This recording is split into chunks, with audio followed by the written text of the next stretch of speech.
This is gonna be fun. So, Yeah, so right, like the front, like the pre-roll thing, right? no, we're just on us. We're live. Oh, Again, this oh, is super okay, casual. No okay. care in the world. Also, we have no one on it yet, so let's not worry too much. No one's even hopped in to view it yet. The tweet just went out. Let me. Gotcha. No worries. Well, There we go. There's chat. I can see chat. All right. So I should have I it. also pull up chat like on my phone or? Yeah, you can. Whatever helps. Okay. I have us pulled up onto table one currently. I'm probably just gonna keep it in table one, so I don't have to switch between tables too much. Yeah. The one thing is I did not set up the life tracker, unfortunately, because that takes an extra like 15 minutes to do. Not too worried. It's casual. We can easily track the lives ourselves. Because I can also see it on the one I can always give updates on that. I can see the live. Mm-hmm. But for those of you who might be watching this VOD later on YouTube, welcome. This is going to be our Pioneer Showcase event, Showdown. It's whatever. The MTGO is Showcase. Here it's the Showdown. It is a unlimited pod, essentially. We don't have any, cutoffs, and then the amount of rounds is depending on who shows up and how many people we have. So, we have, I believe, Juke, you told me that we have 12 people. So that gives us, what, 4 rounds? That's what I. Yeah, four. 12 people, 4 rounds is I believe what it said. So. All right, 4 rounds. Sounds fun. For those of you who don't Yep, 12 know, people. 4 rounds. my name is Brad, otherwise known as Bradcifer on the server and Reddit, Twitter, all that good stuff. And we have with me today Juke. Juke, say hello. Hey, I'm Juke or Blair or whatever, honestly, and this is my first time here. Or commentating. Been on the server for a few months, play Pioneer, Modern, Legacy, whatever, but happy to be here and happy to try out commentating for the first time. So It will be fun. We always have fun doing the commentating. And like I said, we are just waiting on the event to get underway. The start time was for 4 p.m. Eastern Time or 1 p.m. Pacific Time. They are currently doing their reacting thing and getting ready to get set into the tables. And we'll go from there. Juke, we did have some news come out, though. This coming Monday, yes, hopefully, this coming Monday, I swear if this is a announcement of an announcement, I'll be a little bit bummed. oh, me too. But if we do see Uro go, which we will, in Pioneer, do you expect to see any other cards join? Because they did say in that little note saying this is part of a bigger announcement. And to say that we have a bigger ban announcement than a card getting banned in potentially 4 different formats is pretty telling. That implies that there's probably going to be a significant change to at least Pioneer, but I mean, Oro alone already signifies a significant change to Pioneer, but in general, that probably means we're going to get a few more cards in at least one other format. I would wager Modern, but a lot of people I know are also talking about Legacy. I know a lot of people want. I mean, we already know that Uro is gone in, or supposedly it's gone in Pioneer, Modern, and Historic. And they said they were considering Legacy. I believe, correct me if I'm wrong, but I believe they said they were considering it Legacy as well. Yep, they were. But as far as the Legacy circles I'm in, and as far as I know, the general consensus that everybody wants Oko gone in Legacy. Mm-hmm. And speaking as somebody who plays Legacy a bit, I can also attest that I really want Oko gone. Oko should not have just Oko. Everybody is already aware right now that Oko shouldn't have ever been printed. Yeah. Oko, thief of formats, Broko, call him whatever you want. He should not exist. But as far as the Euro in Pioneer, I guess we're talking Pioneer here. I think my personal experience, I guess what I want is honestly, what I want is different from what I expect. What I expect is that Free Fairy will be gone. I also expect one other piece to be gone to a major deck. I don't know if that's going to be Reclamation or if it's going to be Omnath. I don't think it'll be Omnath. I think if they get rid of Omnath, that's a mistake. But I think it's probably at least one more piece, whether that's going to be Reclamation or that's going to be, just one of those big pieces to another deck. I don't really know which it'll be, but I'm expecting / hoping at least Free Fairy to be gone. I also would hope, I know some people disagree, you in particular, that the Oops enabler should be gone, being Balustrade Spy and Undercity Informer. But my personal opinion is I hate those decks. I don't know if they'll be banned or not, but I think if they do get banned, it'll be one of the things that's super controversial because, you know, the thing about Oops in general is one of those things that like it spiked in popularity as the new big combo decks usually do. Whenever a new combo is released, they just shoot up, especially on Magic Online. And for a while, especially when Oops was in its like absolute peak, I believe that Soul Guide Lantern was the most registered card in any format at the time. I believe that Soul Guide Lantern was the most registered card because it was the best card to deal with Oops. And at least as far as I'm aware now, it's still one of the higher ups as far as registered cards in 75 or 95 card lists. So Yeah, I mean, I have my opinions on things, but like you said, opinions are different from expectations. My of course. expectations are that it's funny that you led with Three Fairy being the expected hit, and then something like Reclamation being a side effect of Three Fairy. I have the opposite Mhm. idea. Is I would imagine them to take a look at Reclamation the same way that they looked at Kethis for the banning back in August. When they hit Breach, Uh-huh. when they hit Walking Bliss, and they hit Inverter, they're like, okay, those are three combo decks dead, and now we have one remaining, essentially, being Kethis. And their fear was Kethis would end up being the dominant deck. So to avoid that Yeah. possibility of happening, they said, yeah, let's not let that happen. Let's hit Kethis as well, call it a day.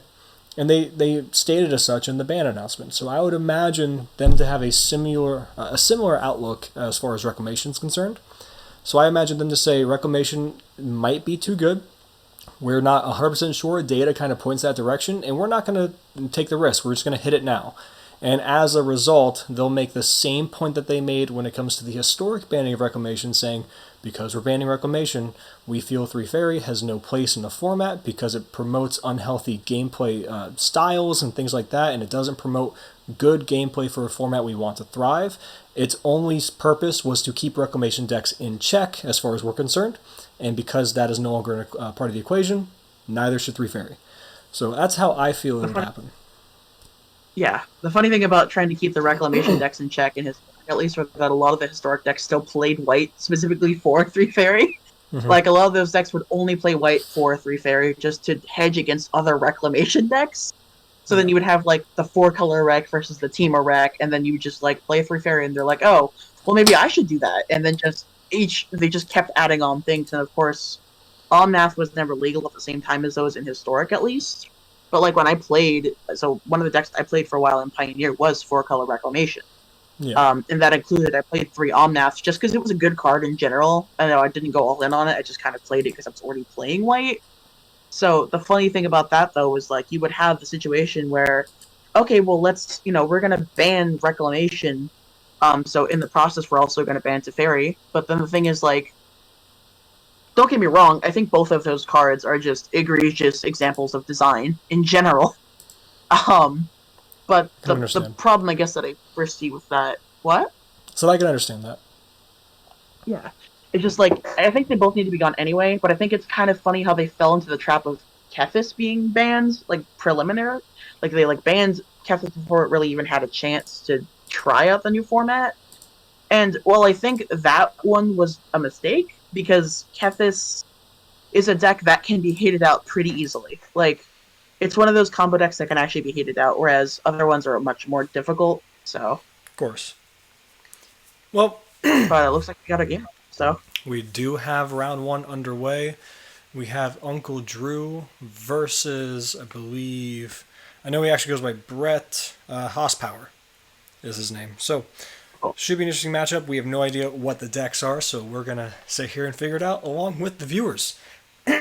Cool. Oh, and we had a quick disconnect. It feels like. Let me see if we can get that sorted out. There we go. There we go. And everyone's back in their respective places. It looks like. There we go. All right.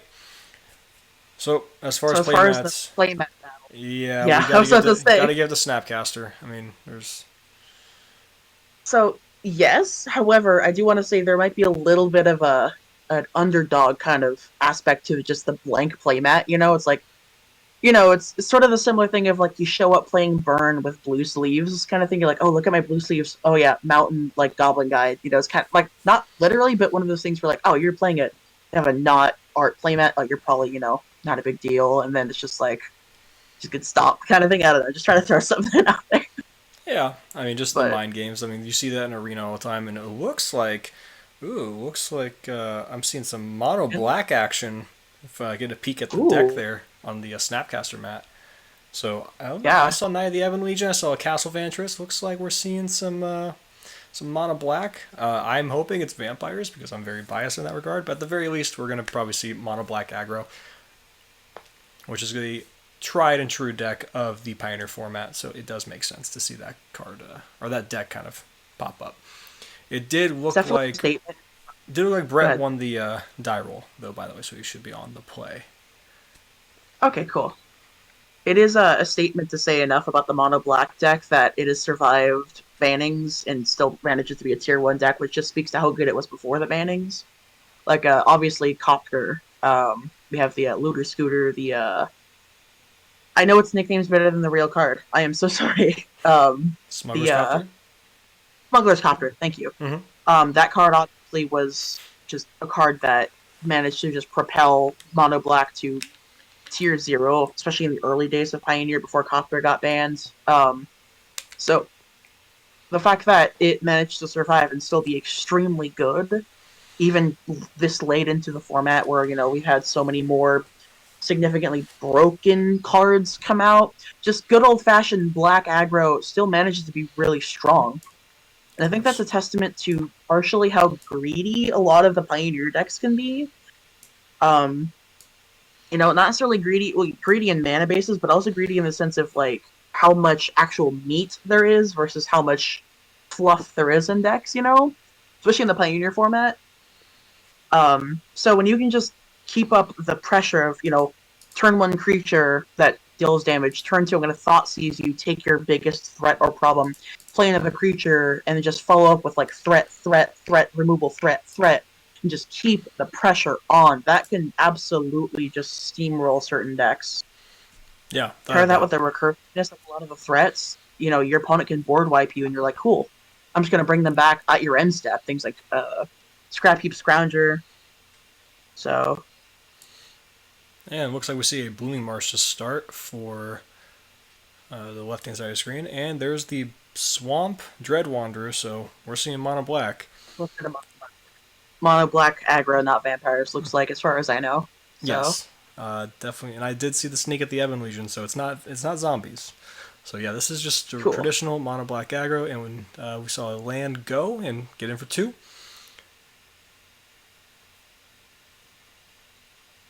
So double Blooming Marsh. I wonder what this could be. Like, what plays 2 Blooming? Well, okay. It looks like they... Okay, just throwing some stuff down. So they got the champion and the Knight of the Ebon Legion. Pretty solid start. I don't really understand if there's going to be a sweeper from the other end. I highly doubt it. As land 3 comes in, and so far they have their first play. What is that? I don't know what that is. We apologize that the camera quality is a little lower. Yeah. It's hard to kind of get a gauge on what that is. My initial thought, it's a 3-mana card. Ah, man, I can't quite tell what that is. If anyone in chat, are those all Blooming Marsh? Or is one of them those or is one of them the Botanicals Kingdom? Blooming Marsh and... Because that almost looks like a blue card to me. Well, whatever it is, Mono Black doesn't care. They're going in after it. Yeah, I mean, that's kind of the strength of Mono Black, though. Even if somehow is this before damage, or is this after? They pumped the Knight to make the trade. Oh, okay, yeah, okay. Because, like, that is kind of the strength of the decks like the Mono Black, though, is you can just sort of willy-nilly throw your threats in if you need to. Oh, wait, they put it under... That might be Cosima. Oh, no, that's the old Growth Troll from Kaldheim. That's old Growth Troll. Oh, right, okay, where you put it on the... Okay, yep. Yeah, that makes a little more sense. That is old Growth Troll. That makes sense. So, cool. Okay. And there's a land that comes in, unsure what it is because of the glare. but it's an untapped Yeah. one. We know that. This is either Golgari, and they just go and pass right back to mono black. Hopefully they have some sort of removal spell, or else they're just going to keep taking beatings from this. And there's a Mutavault too, which is going to keep up even more pressure. And Is this Rankle? Yep, Rankle coming in. We do love Rankle in this deck. So you're looking at 5, 7 damage coming in. More potentially, depending on And what there's a Rankle. Coco. If Rankle. Okay, yeah, that's what I kind of figured was this Golgari Coco. This can swing in both directions Steely depending on how good this Champion Coco is. and a Regisaur Alpha. Yeah, that's exactly. Or Rotting that's Regisaur, I apologize, not Alpha. Yeah, Regisaur Alpha is the red-green one. Yes. Ooh, this is actually a really big deal. This is going to Stonewall. So, but the difference is this Rankle can sack, but then there's only one creature. So Rankle's going to have to sacrifice himself. Yeah, and they don't have the mana due to the Mutavault shenanigans of activate it, turn into creature and sack the Mutavault. Yeah. So they're going to probably choose to just discard a card here, I would imagine, and then call it a day. And they Probably, did, especially and we because did see the that discard. Regisaur- It looks like the Golgari player has his graveyard slightly off screen. Cannot quite see what was discarded, unfortunately. I can see the cards on the outside there. But hey, at the end of the day, we're just happy playing Paper Magic, so we understand it's not always going to be perfect. Definitely. I couldn't see if they actually remembered to discard off of Rotting Regisaur. Maybe that's what that was, and they opted to do no activation for... What's it called? If they mulliganed, it could also mean have a hand. So, Yeah. especially with Rankle discarding, they genuinely might not have just had a hand to discard. So, Yep. Second Mutavault, though. Mutavault coming in. So we can at least... You can just tap that Mutavault to activate your first Mutavault, which is nice. Depending on what they have in hand, I don't know how many cards they have in hand currently. But they're going to combat can now. activate it, right? So you could also just activate with the with the summoning stick Mutavault and activate itself and just make it a tapped creature, I think. Right? They could also just be holding back this other Mutavault to be a blocker. That too, because that is a lot of damage coming in. That's 7, 8, 9, 10, 11, 12 damage a turn, and they already took one hit, so they're only swinging with Rankle. That implies they're going to probably want to sacrifice that Mutavault. Before blockers, we have an activation. It's another Coco. Yeah. That's kind of the high roll you want to get with these Coco decks. The more, a lot of Coco decks, if you have 2, you can get off 2, you just, a lot of times, just take over. That's kind of the power of Coco. So, Lovestruck Beast and an Egan, God of Death. Ooh. That's going to be really hard to get through. I think this is a little bit too difficult for Black to overcome, honestly. I am inclined to agree with you. They have a flyer that can get over, and maybe eventually, but that's a lot of damage coming right back at you, and they have a yard to start going off. And they chose Rankle discard, and they discard a Thoughtseize, and they're passing turn. Did not sack the Mutavault to try and get a... So that makes sense, because they're going to want to activate... They're going to tap the Uberg and that Swamp to activate both these Mutavaults to try and get blockers up for this turn to stay alive. Yeah, the thing is they're throwing away the Mutavaults, and we're not really sure what life total they're at, but this could actually be really close, depending on... Because as far as I know, none of those creatures have trample. I don't think Egon does, right? Yeah, well... Yeah, The Steel Leaf, though, it can't be blocked. The Steel Leaf can't be blocked by the Mutavaults, though, right? Yeah, that's free damage coming in. Yeah, free 5 damage, so... So they're swinging in. Here they come. The Lovestruck Beast, though, cannot attack, so they're gonna... There he goes, fixes that. Yeah. No one. Yeah. Depending on if there's a black removal spell, which doesn't look like there is. There's a double block. Yeah. Depending on how this could actually be dangerous. Like. So Regisaur getting blocked and Egon getting blocked. Okay.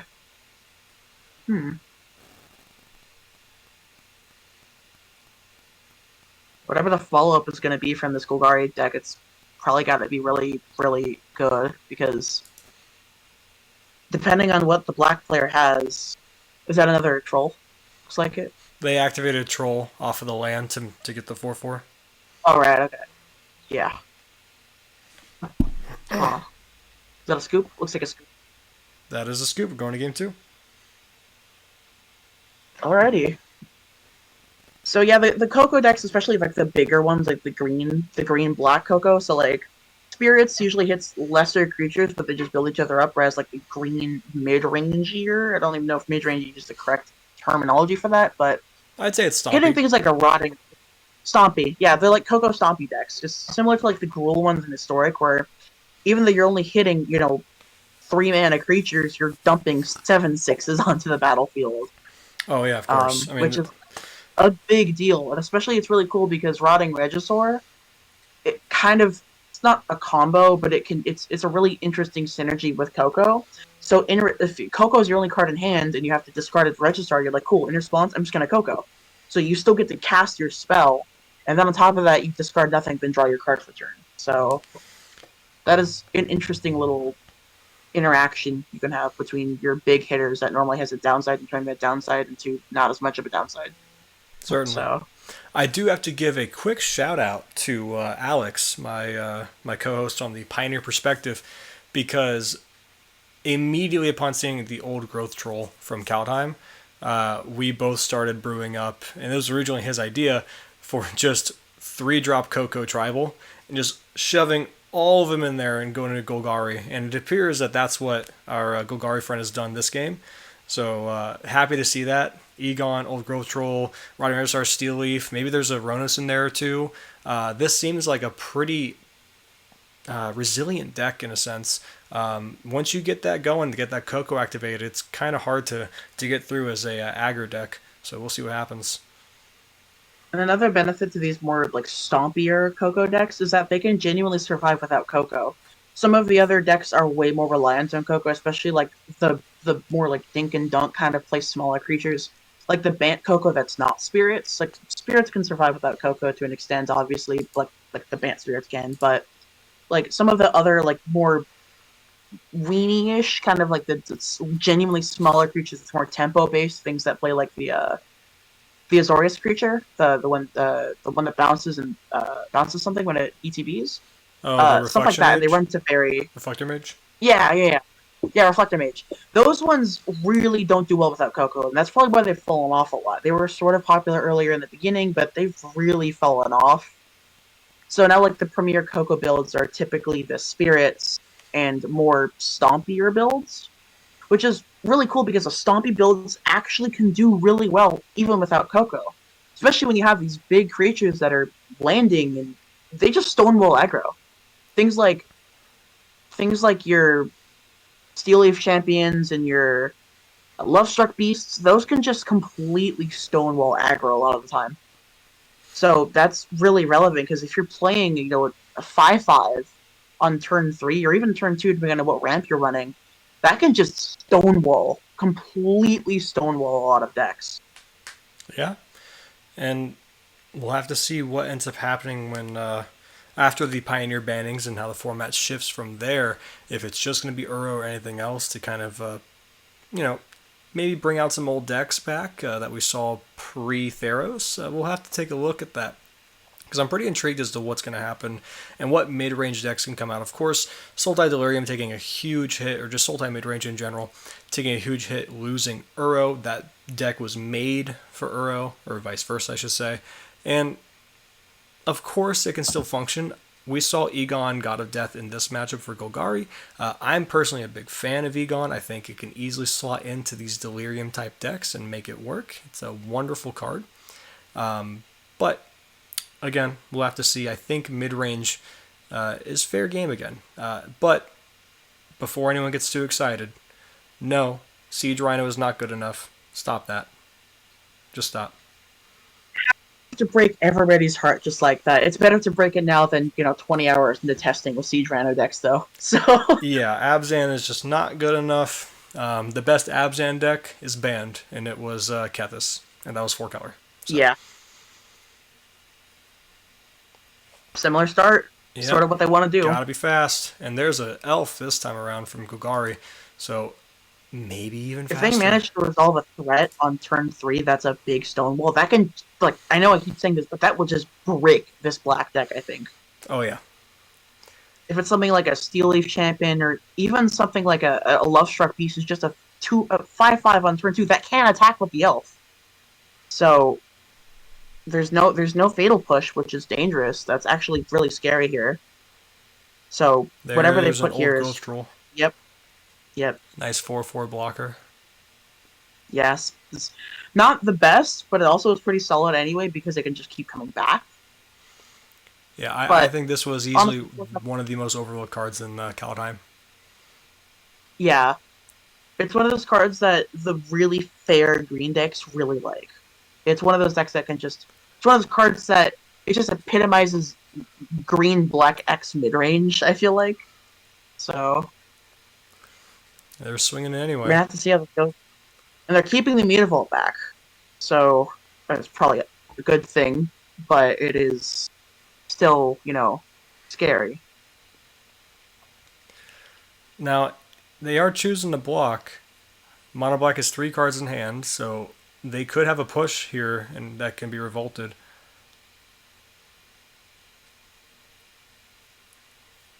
And Spawn of Mayhem coming down. Okay. That is a flyer, and it's a 4/4, and it'll not only is it a flyer, but it'll keep pinging every turn too. So One thing worth and then mentioning, I do have my ear into the game as of right now, and the Mono Black player did say, I'm not going to Fatal Push your Old Growth Trio, actually. I'm just going to play Spawn of Mayhem, which makes me feel like he's just flat out saying, I have push in hand. So, or bluffing. could be a bluff, but Because I almost feel like if you're gonna outwardly say like, "Oh, I'm not gonna fatal push it," that almost speaks to like you don't have it and you're just trying to put the fear in them. Because if you did really have it, I feel like that's not something you'd say. But I don't know. taking a hit from Old Growth Troll there. And Spawn is going to be very important here because you need that flyer. And as this game gets closer to the end, it's going to keep growing every time it pings. So, Not only that, but the fact that it flies means that that was it's gonna have to be. sorry about that, Juke. That was a Turn Timber Symbiosis coming in on the land side. He just bolted Oh, himself. oh, that can basically mean one thing. So there's a solid one thing that can imply. Yes, he's holding it. He has to be holding up Coco. So Mono Yeah, Black has to that's be ready for pretty much. that. So you swing in with just your Spawn. I don't think there's anything with reach in the deck. At least not hittable off Coco, probably. There is the chance they have something like Gargaroth in the deck, but you can't hit it off Of Coco. course. But Gargaroth could be in the deck, and Gargaroth is just a great card in general, so even if you whiff on it, if you're hitting Coco, it's good to have in the deck sometimes anyway, at least in the sideboard, I would. But we'll have to find out, I With guess. 4 blockers, there's the Coco. Gee, whoever saw Oh, that I coming? see a Ronus. I see a Ronus and a Garrick's Harbinger in there. Ooh. Wow. The Garrick Harbinger is super, super good. Yeah, and a Rotting Relevant though, Registrar. So that it has Ronus, Rotting Registrar, and Garrick Harbinger are the 3 hits I saw when he was revealing the cards. I would have to pick Ronus and the Harbinger here. That's what I would pick. I would be inclined to agree with you here. I think it also depends on what they have in hand, because if they have something they really don't mind discarding, it might just be better to put the 7/6 on the field. But I mean, I feel I like the Indestructible God and a Hexproof. Double Rotting Registrar true. over the Ronus and the Harbinger. Wow. That's risky, especially considering that he did mention Fatal Push.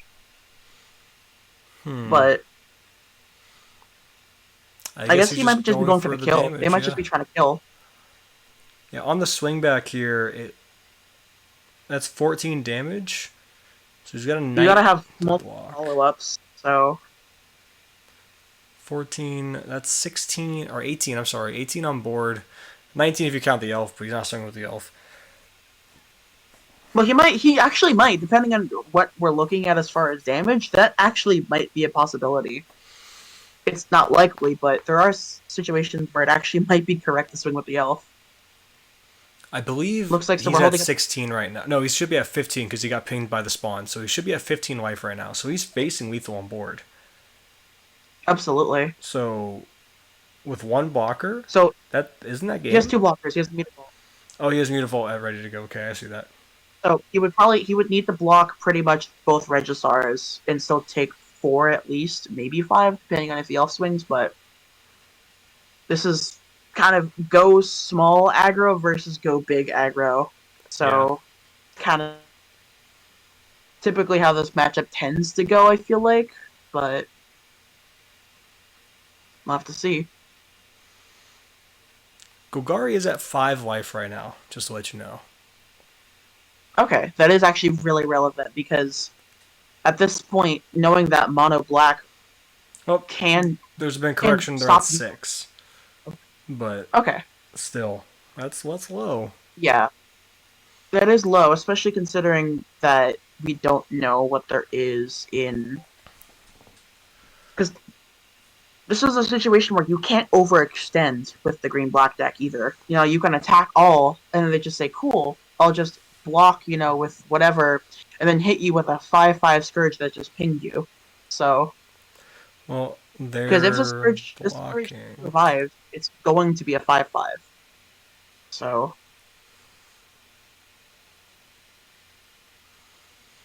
So Troll is getting blocked by the Mutavault. And one of the Registrars is getting blocked, so he's going to go down to 8. Nope, 7. I'm saying correctly. So he's at 7 now.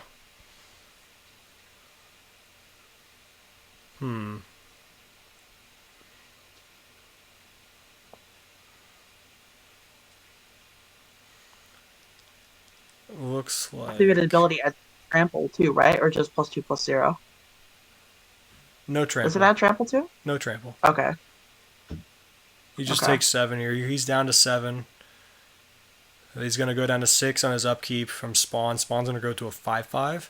And then he's going to be able to get in 4/5 and put Golgari at 1. So, and then there's a Ronus that can just that's just fine. So we have 5. Oh, he did go to 8. So now he is at 7 now because of Spawn. Okay. Because the Scourge is going to ping both players and then be a 5/5. And Spawn gets it. He actually pinged him down to 5 and got there for lethal. Yeah. Yeah, that's what I was saying, because what it does is it pings both players and then it gets a counter, so it'll go to a 5/5 and still deal 1. It'll deal a total of 6 damage, which is a lot of damage for a 3-drop. 4-drop technically, but 3-drop. So that shows the ability of this black deck, though, especially when it facing down all that power. It just needed to stay alive one more turn for the swing back, and that's all they needed. Yeah, and then that's just unfortunate that they didn't have anything to block the Spawn. Yeah, worth considering potentially trying to, because they so this is what they discarded a Liliana the Last Hope, just to let you know, off of one of those Registrars. So if they would have gone with, instead of the Registrars, and they went with the Ronus, well, it seems like they had a Ronus in hand. That's why they didn't go with the Ronus there. So let's say they went with one Registrar and the Harbinger there on that Coco instead of double Registrar. They could have kept one of those Lilies, played a Lily, and then ticked on Spawn of Mayhem, and that would have saved them some damage. And then that would have been the difference of the game, and they would have won. Absolutely. Not only that, but Lily of the Last Hope also just kills a lot of the other creatures on the black side. Exactly. It just kills them. A lot of them are 2/1s, which is exactly what it needs anyway. Not only does it just kill them, but if for whatever reason it doesn't kill it, it still neuters most of the creatures. Even if the -1 toughness doesn't kill it, it neuters most of them. So I'm trying to think of what creatures they have that don't die, and as far as I can think of, it's only Rankle and Spawn. That would be correct, yes. Well, and Mutavault, technically.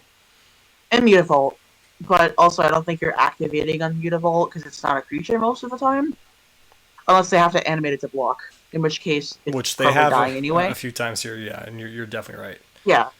If you're animating Mutavault to block, it's probably dead anyway. But we haven't seen a Scrap Heap Scrounger.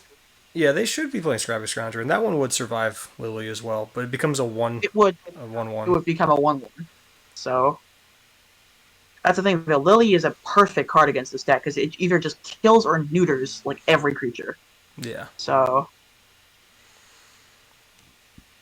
especially if you can get it out early, turn 2, if you have a dork into a Lily, that can just straight up win the game, like pretty easily. I feel like. So that is a really cool card actually that I forgot existed. Lily of the Last Hope is a card that people tend to, or at least I tend to not remember exists until I see it in the sideboard and completely crush a matchup and then fade off into obscurity again. Lily's such a hard card to make work in this format because it's so good against like mono black, of course, but Mm-hmm. it it doesn't feel great in other matchups. Um, like Yeah, it does next to nothing against control. and unfortunately for the Gugari player, he's mulling down to 4 right now. Ooh, 4. Mulling down Wow, to I wasn't even 4. paying attention to that. His mull to 5 was a no lander. Wow, that is rather unfortunate because I felt like this matchup is actually pretty heavily skewed towards the Golgari. I don't know if I'd say it's probably closer to 60-40 for Golgari, but on a multi 4, especially, do we know how many cards the black player kept? Oh, I have Do to we know if it's apologize that I have totally forgotten about the Scryfall card in the center, and I just now realized it's still Hour of oh, Promise. I'm going to our apologize to our viewer. There is no Hour of Promise in either of these decks. This is Golgari, Stompy, and Mono Black Aggro. So, well, land elf? It's a good start. starting out with the Llanowar Elf. Well, if what I mentioned about the Lily happens here, they just run away with the game. Okay. Well, Troll is a good start. Here's Troll. And his mull to 4 gave Okay. him a Elf and turn 2 Troll, so I mean, oof. Yeah. About as good as a start as you're going to want to hope for from a multi 4.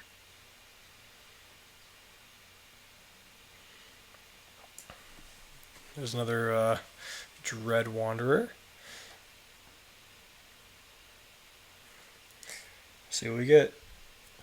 Swinging in. Down to 16. It's definitely one.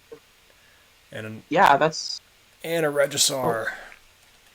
Wow. This is a crazy multi 4 here. Yeah, this is the best Multi 4 I've ever seen from a deck. Honestly, I did not expect it to be as good. Basically, the black player's got to have removal, like, now, pretty much. Yeah. If it can manage to kill the Regisaur, they're in a pretty good spot, I feel like, but otherwise, not so much. Blocks one of the Dread Wanderers and goes down to 16 from the other two. And then there's a spawn, passing turn. Yep. Spawn, yeah. Not Scourge, Spawn. What am I thinking of when I say Scourge? I feel like there's a card I'm thinking of. Scourge of Sky Players is what I'm thinking of. Different card. So he Well, just there's a discarded land. his last card. So no cards in hand. So Regisaur and Old Growth coming in. I mean, he's offering a trade with the Spawn of Mayhem here on the Old Growth, which for the Golgari player, he's probably fine with. Otherwise, he's taking 11 here and going down to 5. Yeah, which is a one hit from any of these creatures, pretty much. Yeah. Also relevant is if he does trade with the troll. That troll makes the land better, right? That's what that card does. Doesn't it make the land tap for 2 or something? Yeah, so I pulled it up on screen again. It does have trample too, by the way. And there it is. There's the trade. Making the trade. Wow. That is really good because now that troll is just going to probably come back again at some point. So that is It really might come relevant. back right now. Yep, it's coming back now. Well, it comes tapped, right? So wouldn't you probably want to do it on your end step? On their end step? Or... He just did it now. Okay. Yeah, it's tapped. That's the thing, is it's tapped. So you can't block with it. Which is a good thing, I feel like. If you could block with it, it's little, I mean, this is our little... our wonderful SA green card for the set, so definitely can't overlook this card. It's legit. True. I think this card and Egon. Yeah. So what, we started with Eldraine with Questing Beast, and then we went to... What was after Eldraine? Theros, which had, I guess, Uro? Is Uro a green keyword soup card for Theros? Probably. Um, I would assume so. Yeah. Then after that, we had Port 21 with Gargaroth. So, And Eldraine prior to yeah. that was Questing Beast, and we Yeah. we got some Roaring good Quest stuff. also can be our sort of pseudo green card True. from this. So, Troll is just solid all around, Zendikar. though. I'm trying to think if Zendikar had one. I don't think it had one. Self-inflicted wound. So it's Oh, that is gonna. a card that I had in my sideboard of Black decks for You a just bit. That sacked is the a elf really, here. You just sacked the elf here. yeah. You do just sack the elf. I don't know. Loses 2 life. He's gonna go down to 12. Um, Because it's a green card. It's a green or white card or a green or it's black green card. or white card. Yeah, so you can only pick the troll or well is the troll token green? It It is is. green, It yeah. is green. So you gotta pick between the troll token and the elf because You pick because the you can't elf. sack the can't sack you just pick elf, right? Like there's no other choice here. I don't. Yeah, I don't think because you're top decking at this point. You're empty-handed. So, though the other side of Yeah. it is the argument is like if I draw a 3 drop, I can't play it anyway. So Yeah, I can't play it. That is another problem because there's only two lands, so yeah, because they had to sack a it's land sort for of the do you think troll. these two creatures are gonna get you there? It's like, do you think these two lands are gonna get you there? So This is basically 3 drop tribal. So whatever he draws, yeah, he kind of wants to draw a land whatever here. he draws is hoping to. Well, yeah, Here comes 11. like swinging in, which is yeah, you gotta block Blocking it. Regisar with Wanderer and takes 4 down to 5. It does have trample, so blocking it isn't always strictly correct. Yeah. So because you'd still be taking 3 and throwing a creature away. So We hear a big this sigh is a coming really from our sticky mono situation. black player. Swinging it for 4. Drew not. He goes down to 8. Well, swinging. That means it's gotta have blockers of removal, right? There's a knight. If he has a land, he can bring back the Dread Wanderer, but otherwise, oh,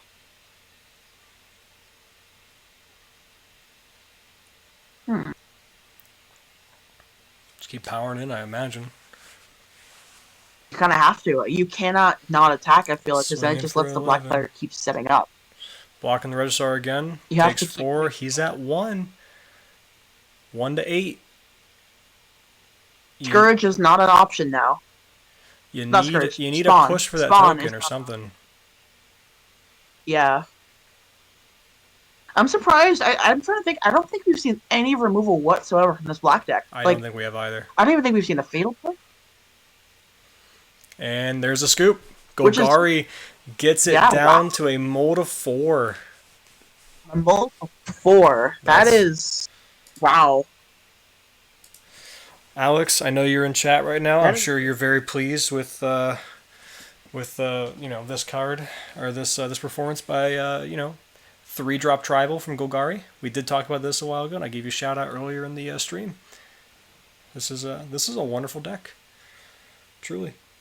it is a really cool deck, and I think that I think the style of decks are going to really start taking over once the Uro decks sort of phase out. I think we're going to start to see a much bigger resurgence of Coco decks, just in general. Whether that's going to be Coco Spirits, Coco Stompy, Coco whatever. I also think that we might start seeing Gruul Coco sort of thing, similar to the historic decks that play things like. They obviously play the big green stuff, but they also play things like the Riot cards from Ravnica Legions. Mm-hmm. There's like the 3/3 for 4, or the 3/3 for 3 with Riot that has hexproof, or you and it have hexproof on your turn. Oh, Rampager. Those Rampager, yeah, those cards can be really solid, and I think that Uro being gone is going to usher in the age of Coco. I feel like it would be pretty cool. Gruul So Coco could be interesting. And, I mean, I've already seen Gruul Embercleave on the server, so Yeah, I have two. Actually, I saw a Jun Stompy list the other So day. That was kind of cool. yeah, like Jund's Coco might not be where you want to be, but just Jund's Stompy in general. Like there was a list I saw a little while ago. I actually played against it a couple times. Somebody in our server plays it. But it's Jund Scourge aggro. Basically, what it is it's Jund Gross. aggro, and it plays things like Scourge of the Skyclaves, Yeah. and it plays things like Mana Confluence, stuff like that, so you can like ping yourself, and at the same time you're still playing things like big threats, and it just stomps people. It plays Rabble Master. It plays like typically the goal is to play like Elf into Rabble Master, beating you, and then it plays Ember Cleaves and Scourges.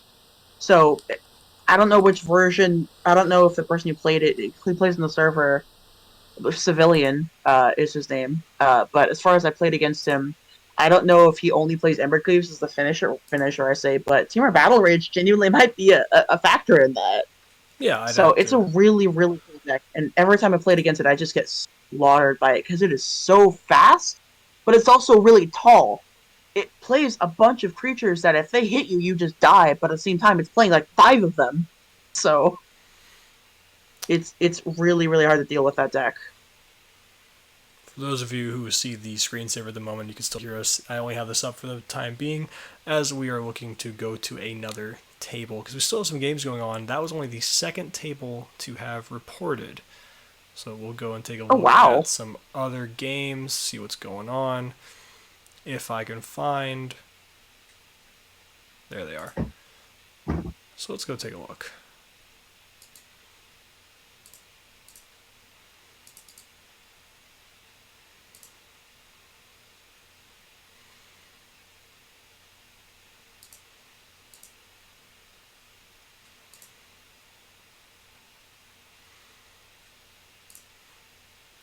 Wow. Wow, wow, wow, wow, wow. This is a this is a Board matchup. state maybe. Yep. And we're going Oh, to the okay. battlefield now. So Oh, oh. Well, I think I know who the player on the left is. oh yeah. Yeah, yeah, yeah. Wow, that is. It hurts to look at, and the problem is I can't tell what's on the other side at all. I I can't see really a tell what those cards search are. for his Kanta. No, that's not search. What is that? I I see whatever has I the see six. see two blue cards. An old Is that card. card with the six counters on it the Kraken card from Ikoria, where whenever you draw a card, it gets a counter? You can move No, eight that counters is to make that an is eight an eight. Is that? old border. Oh, and I don't know what that is. That's an old border. Something shark. Pretty sure that says shark on the title. It starts with an H. I cannot H know. shark. What would that be? Hmm. Well, I'm trying to pull it up right now. We see Enchantress doing things. Um,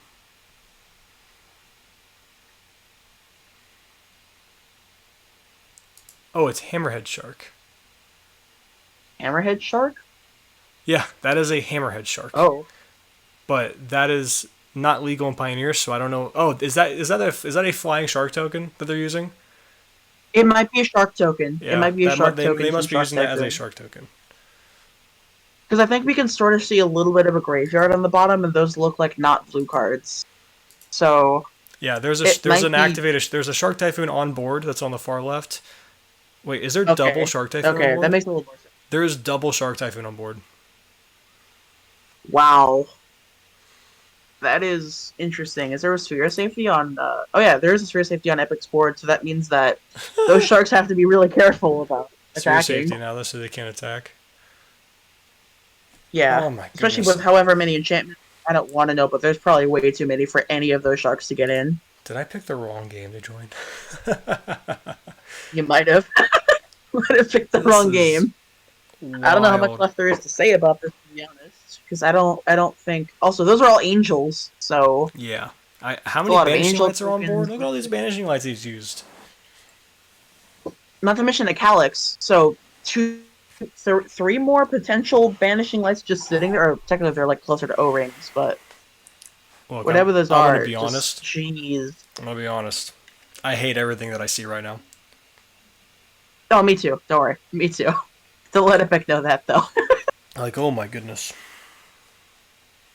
what a whatever whatever style of deck that is with the Shark Typhoon, it's doing its thing, but still just not doing its thing at all. another It's just banishing sitting there, light. just like, well, I'm gonna have Make another angel, just cause. just casually make another 4/4. Jeez. A Banishing Light can just hit the Shark Typhoons probably, and just because the thing is, Seer Safety only affects your opponents, right? You can still swing through your Seer Safety, right? Yeah. Yeah, it's not symmetrical, so you're just gonna sit there and just keep beating the face with angels, and they're just like, okay, well, I'm gonna pay 5 mana to hit you with a 6/6. It's not really gonna do its thing. So we have quite the excuse me, we have quite the board state here, and it's actually physically painful to watch. Chooses the 6/6 shark to hit. That's probably correct because you just want to force some damage at this point. And 8's coming in. Down to 6. Yeah. And that's the end of the turn. Let's see what happens. The only thing I can think of is Cyclonic Rift. The only thing I can think of.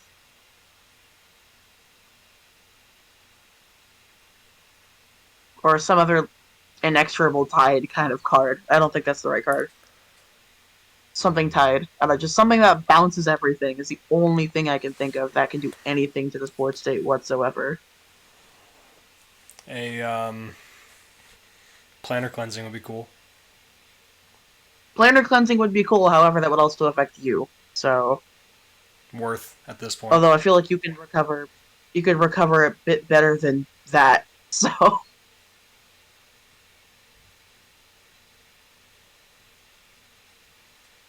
but I don't. Planar Cleansing is not only not a card that really sees play, but Hold on one sec. They are. So that was game 2. They are conceding game 3 and giving Epic the win 1-0-1. oh, why? Did they say? Because they're determining that neither of them can win anyway, and another draw of game 3 would still give Epic a win regardless. I gotcha. So it's just deciding that just to So save instead time, of trying to push through the last 11 minutes of this round and play a game that's not going to be resolved for a result that's going to happen the same way regardless, they're just moving forward, which I understand. Yeah. All right, let's see. Neither of those decks really feel like they can push through a win in 11 minutes, so. Let's see. We have other tables still needing to be decided. So let's take a look. Let's go to table 3.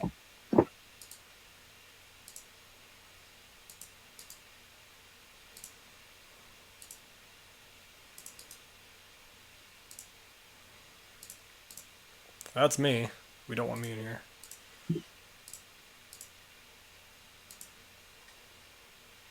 Well, we got pizza, apparently.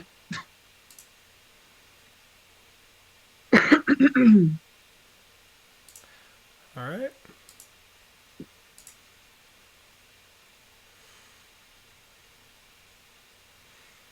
So Gruul. This is This is Jun. this is the Jun list I was talking about. The Jun Stompy. Okay, that cool. plays Terror of the Peaks. Oh, okay, cool. And then on the other side, looks like we have Azorius Control. Yeah. I was trying to figure out what that other card was This besides is- the Seal Away. I don't know what that other card is besides the Seal Away. There's an elemental token for some reason. Looks like some sort of angel. It's upside down. Based on the art, but I can't. Yeah, I'm trying to figure out what it is. Just based on the art, it looks like some kind of angel or Aven, but I can't tell.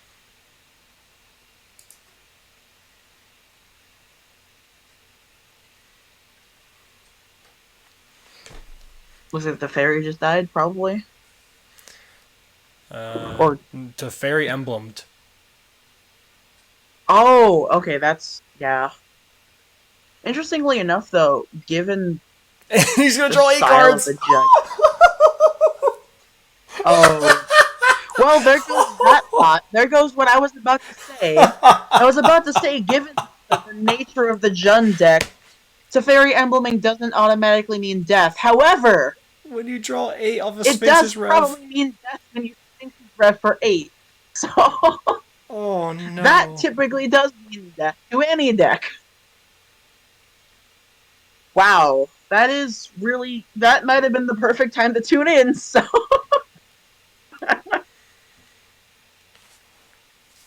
That is pretty great. That is one of the dreams you can do with Azorius. Casually gain 8, draw 8, exile 8 permanents. He exiles all of the. He targets all the green permanents too. All the green lands is what he exiled. So, is he gonna get rid of the giant? I don't think so. I think he just went straight for all the green lands. So we have mountain, Passed. swamp. Yeah, Jund just passed. Wow. Well, I don't think they're coming back from this regard. Yeah, there's the scoop. That is what you want to do with that deck. So yeah. Funnily enough, though, I almost feel like it would have been funnier to just emblem been passed than on your upkeep Sphinx's Rev. I guess that would have been really bad though if they had anything instant speed, but it would have been funnier. Yeah. But I don't know. That is really cool though. That is kind of one of the things you want to do with Azorius. They have 5 minutes left and they're going to game 3. Well, Jund is one of those decks that maybe can take that down, but on the other side, it's so they're 1-1, so that would probably gonna be a draw unless Jund just has the fastest start and Azorius doesn't really do anything to stop it. Although we have 5 minutes and 5 turns. Yeah. So. Well, shout out to Scratch, who is explaining to his opponent why I'm in the call, because the guy's just like, why are there 2 Brads in the call suddenly? He's like, oh, he's casting the game. He's been here for most of the entirety of the server, so blah blah blah. I'm like, okay, thanks, Scratch. And they're gonna try and kill him in 3 minutes. That's gonna be tough. 3 minutes and 5 turns is doable with Jund. Probable, no. Doable, technically. Technically. I'm gonna assume it's gonna end in a draw. Probably. It's 99% sure gonna end in a draw. Hour of Revelation, only 3 minutes. But it'll probably be good to follow this.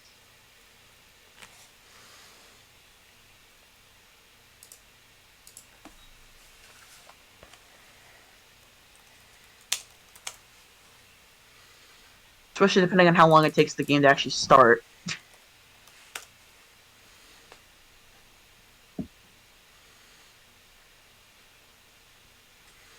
Where is Sphinx's Revelation? Where could it be? There it is. Pretty card. Yeah, Sphinx's Rev was one of those. So I didn't play at the time, but I know one of the decks that people commonly refer to as one of the best control decks in any standard ever was the RTR Blue-White Control, where the only win con of the deck was milling your opponent out by time. Because as far as I knew, the whole goal of that deck was to Elixir of Immortality yourself, so you would never run out of cards. And your opponent would just eventually run out, and you would just stupidly high Sphinx's Revs at every end step. FYI, I remember hearing stories of the Blue-White. The Blue-White Control deck we're seeing from Scratch is a Elixir of Mortality one as well. I've heard about that. People love that deck so much that they'll purposefully do that. they'll play the Elixir of Immortality version just because it's so many people just love that deck. Like I've heard stories of the times when there would be blue-white control mirrors where your opponent is like, okay, I'm gonna tap out for Sphinx's Rev for 14 on your end step. And then they're like, I'm gonna counter it. They're like, I'm gonna counter it back. And then they draw 14 cards, and your opponent goes, okay, pass turn. Your opponent goes, Sphinx's Rev for 14 and your end step, and they just go back and forth. And at the end of the game, both players are at like 75 life, and just it never ends. Game 1 just never ends. Such is life. You chose to play a control deck, so I don't yeah. you. Yeah, honestly, it's one of those things where play a control deck, but put a win con in it. Like, even when I played Teferi control, like Dominaria, 5 mana Teferi control, I would usually either play Torrential Gearhulk or Approach of the Second Sun, even though a lot of the people then would just play win con less blue-white control. I usually either played the Gearhulk or the Approach version, so... But there were people at my LGS who would literally just play blue-white, no win-con control, where your win-con was Teferi. Just looping Teferi. And those were unfun games to play, I will give you that. Especially because the 2 decks they'll play at the time were blue-white Teferi control and mono-red. So... At least, I mean... At least this one does have big Teferi as some kind of win con. What are they doing? Are they just... I think they're accepting the draw. Probably. I mean, it's probably correct to do that. At least save your strength and readiness for the next round instead of playing until the last second and then starting up immediately. It might be better to just take a break. So... Draw has been accepted. Now, trying to see... Is this the last table? Round 2 pairings coming soon. That is it. We got just a few more minutes. And we'll see what's going on next. Should be fun. Now, depending on what we get for the pairings, we'll take a look. We'll try to see someone that we haven't taken a gander at yet. But obviously, we always like to kind of look at the top end ones. Back out of this could bring us back to the wonderful caster's desk. Oh, that's not the caster's desk. That's the caster's desk. There we go. So far we saw Enchantress, Mono Black Aggro, Golgari Stompy. We saw Blue-White Control with Elixir and Sphinx. We saw Jund Aggro, or more so Jund mid-range with Terror of the Peaks. We saw another what appears to be blue-white control deck with because we saw against what's it called, Enchantress. And there's one table we did not step into, and we did not see what's going on there. Well, 2 tables, so we know 6 of the decks right now. And lo and behold, no one's playing Uro, even though he's still technically legal. Must be a gentleman's agreement, I guess, between everybody. People just seem to want to be rid of that card. It's sort of like, yeah, it's legal, but even the people who play the card don't want to play the card right now. So, seems to be the general idea among people that, yes, it's technically legal, but 1, I would hate myself if I played it, and so would everybody else. So I'm just not going to play it. So, that seems to be the general idea revolving around Earl right now. Going back to some of the comments from chat, when we saw the Enchantress deck earlier, Pasta Cats comes in and says, Homely on the left's board state looks more like EDH than Pioneer. Yeah. And then seriously. Then we have Alex coming in saying, do you really play blue-white control if you actually win the game without your opponent scooping? So, yeah. These are all very true. Yeah. You know, I think when I was in the Invitational in November, I was playing the Omnath deck round 1, and I think somebody made a similar comment because Omnath had just had an entire board state. I think somebody was like, on the left we have Commander, on the right we have Draft, or something like that. I think somebody mentioned that at some point. While I was on camera. So, pretty funny to hear that be talked about a lot, because Pioneer is, I feel like, one of those formats where you have such a wide variety of styles of decks all different styles of decks can genuinely thrive. Low to the ground aggro, you have mono black and burn primarily. You want to play combo, you have everything from Oops to Lotus to other. Really, those are the only two I can think of off the top of my head. But those are both really powerful linear combo decks. Then on the more mid range side, you have just pile mid range, everything from your Delirium decks to your Uro decks, which goodbye, but even things like mono green ramp, the Nissa deck where you power out a Nissa, then you just wishboard Karn to everything from your green black X to your Coco Stompy to your whatever. And then you even have control.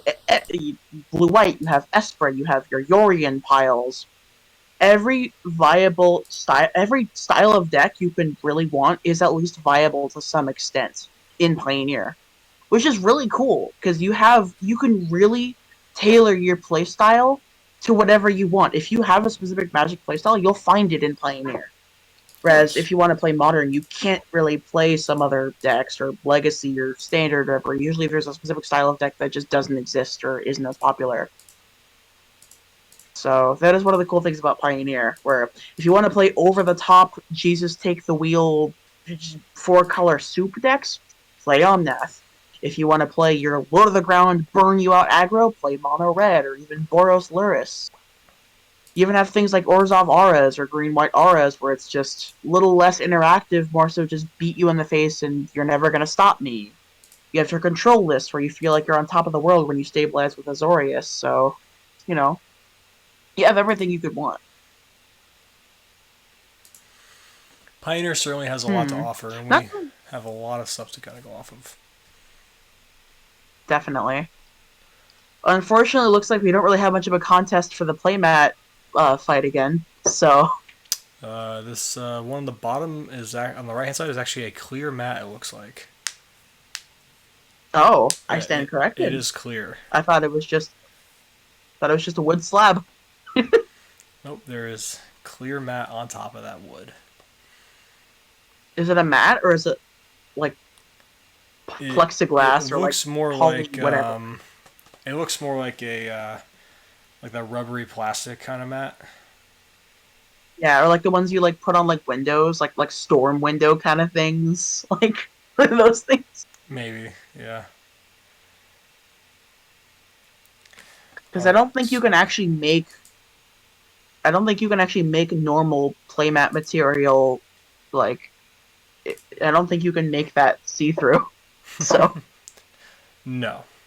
Well. Kind of. Whatever they make it out of. If it's only the rubber part in the bottom, I think you can. Yeah. That you can make entirely see through. Huh. But they usually stitch it with more vinyl stuff. We love the showcase Ashiok art, and I don't know if there's a playmat that I would choose over that. As far as unless they're repping a Pioneer Perspective playmat, I don't think I'm gonna choose anything over the Ashiok one. Ashiok has a special place in my heart as a planeswalker. I just think they're such a cool planeswalker. Honestly, like they're just so cool. Alex comes in. Everything about them just right like, when I said it. No Pioneer Perspective playmat, both a 0 out of 10.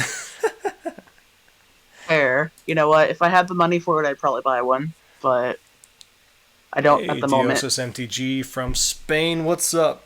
You and Alex are both up very late right now. Wait, no. Yeah, that would yeah. It's 11. It's whatever. It's 11. Are they only 8 hours ahead of Pacific?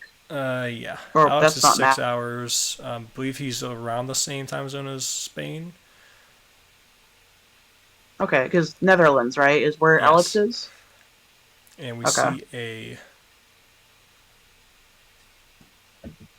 Oh, this. Is that Speaker of the Heavens? That is Speaker of the Heavens. We also played a Hallowed Fountain, but I need to actually fix the screen because theirs is a little. Let me make this one a bit bigger. I know it's going to encroach a little bit on the middle here, but it is necessary based on the way that their playmat is. Oh, we have spirits here. Spirits. It looks like they're proxying the pathways, I believe. Oh, fountain. Or pathway? Oh, yeah, maybe. Okay. Well, pathway implies, or even if it's not pathway, Ooh, it's Bishop just of Azori or Wings. Peloton. Oh, this might be Angel Ooh. Tribal. That is really cool. I actually really want to see this matchup because the Speaker of the Heavens would mean that it. Oh, this looks like it's probably closer to Azoria. Spirit's not Bant because of the islands. Usually, Bant plays one or two basics total. So usually one basic island, one basic plains. So That's a lot of basics already for spirits. yeah, This is Jeskai? Jeskai.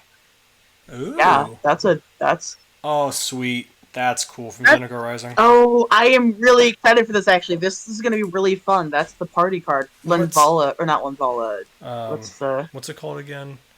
actually? Is it Lenvola? That's the Azorius party. I think. Hmm. I think it's Linvala's new card, but it might not be. I'm trying to remember the actual name of it so I can pull it up for everybody. I can look it up.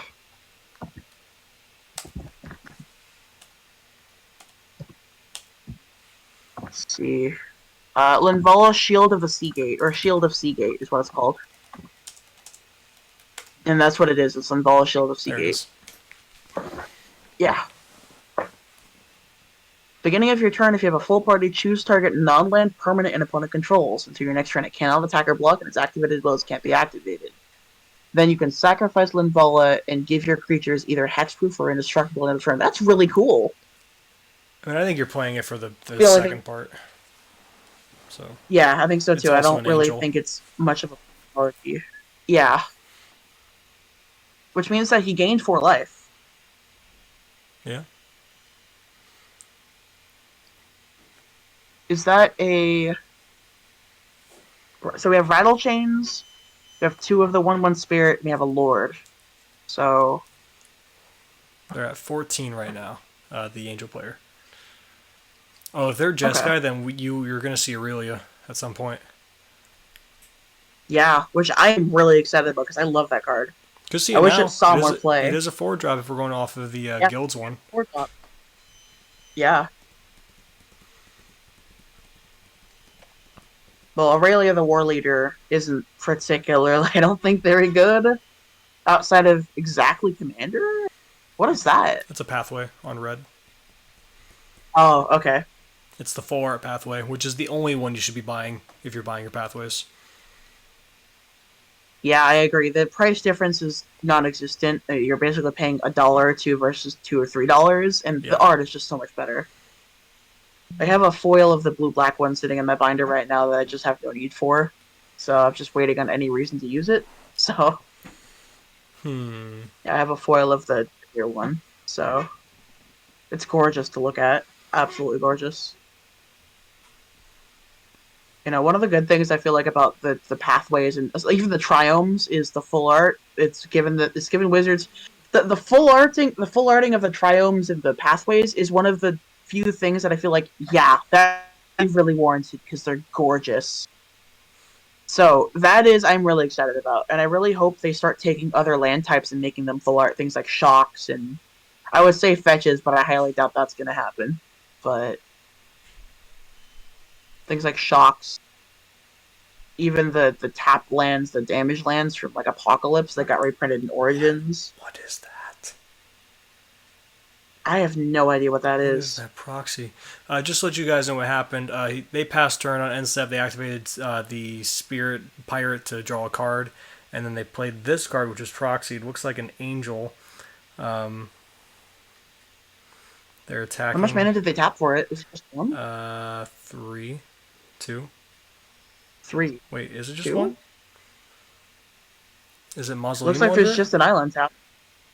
Could be Mausoleum Wonder, although there's also an island that's literally upside down. So It is Mausoleum Wanderer, okay, yeah.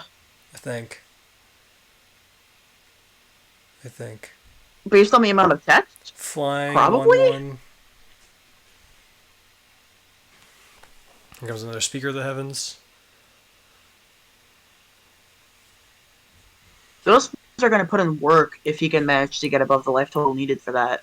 So, especially with that Speaker of the Heavens. If he can even Involve and manage to Bishop activate the Command. Speaker once. Huh. Another activation, draw a card from Spirits. That is why that Pirate is so good. Even when you're dead, no cards in hand, you can just keep pouring mana into it. It's a mana sink, and it's just a 1/1 with flash and flying that gets buffed by the Lords. It's a really good card. Yeah.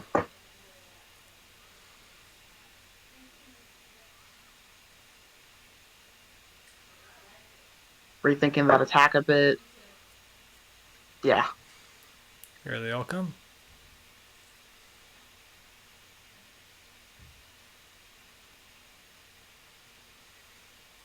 Supreme's not attacking, and it's 5 total damage. Interesting Supreme Phantom isn't attacking in because it doesn't look like there's a blocker, but I guess it does block the other creatures, though. It does cleanly block the Speaker of the Heavens. So. And it can also just pillow fight with the Bishop of Wings. Okay, there's a Yeah. Mausoleum Wanderer. I don't think the proxy is a Mausoleum Wanderer now that I'm looking at it. Yeah. Well, actually, I don't think it can pillow fight with the Speaker of the Heavens because Speaker of the Heavens is a 1/1, right? It's a 1/4. So it just died. Oh, it's a 1/4? Uh-huh. Oh, I know that. I know the Speaker. I'm talking about the 1/1s that tap to make a. I know the No, one no, no, that no, no. gains I mean 4 Bishop of life. Wings, Speaker of Wings. Bishop of Wings, I'm sorry. Not Speaker of Wings. Heavens. Yeah. Speaker of Heavens is a 1/1. Yeah, that's okay. Yeah, that's what I was thinking. It blocks the Speaker of the Heavens, but not the Bishop of Wings, but not the Speaker of the Heavens. Yeah, that So, boy is a 1/4. Yeah. Yeah, 2 mana, 2 mana, 1/4, and very valuable if you happen to have a lot of angels. Also relevant is the flavor text, which isn't actually flavor text most of the time. Most people don't know that when an angel dies, you do get a 1/1 as well. Yeah. So it does add a lot of chump blockers potentially because you're like, okay, cool, I'm going to kill your angel to get in. You're like, okay, sure, I'll make a 1/1, I'll chump block for a turn. So that is really relevant because it just provides so much value if you can stabilize. Because not only do you gain the 4 life off your angel, but they have to spend a removal spell for you to get a 1/1. So it just turns an already hugely powerful tribe. I mean, it's not really powerful as much as it is played. More so powerful in the sense of if you happen to have a lot of angels that you're winning. But it's kind of the thing you play with angels is. Curious Obsession. Oh, that's really cool. Curious Obsession. So maybe they're going for a little. So I know the Curious Obsession was played a little bit more in the earlier builds of Azorius Spirits. I think it fell off a bit, but it's really cool to see it coming back again. So. Blocking with blocks Limbala. the Curious Obsession, Spectral Sailor, and Boros Charm to give Indestructible to the team. Whoa. That is really cool. Dive down the Spectral Sailor, keep it alive. That is a trade as I think either player wanted. I feel like both of the players kind of just expended a resource that they wanted to have go their way. The Boros Charm wanted to blow out. The Dive Down wanted probably a blowout of their own. So Well, that is interesting, back though. to square one, basically. Yeah, basically, the Boros Charm wanted to blow out, and the Dive Down also wanted to be held for a blowout. Kind of like looked at each other and were like, okay, fine, back to square one again. So I feel like this is going to be a little bit of a stalemate for a while, especially if the Angels player can keep finding Angels. We currently have no cards in hand. Oh, they don't? Nope. Oh, okay. And scoop it up. Spirits got it. Game 1. Yeah. Spirits is really good at just putting the pressure on, and unless you have a board wipe, it's going to be really hard to keep Spirits back. So, because every Spirit also just kind of, yeah.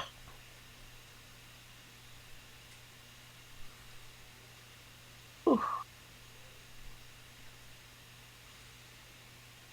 When it comes to sideboarding, I would imagine this is weird for spirits to sideboard because it's not a matchup you'd be expecting at all.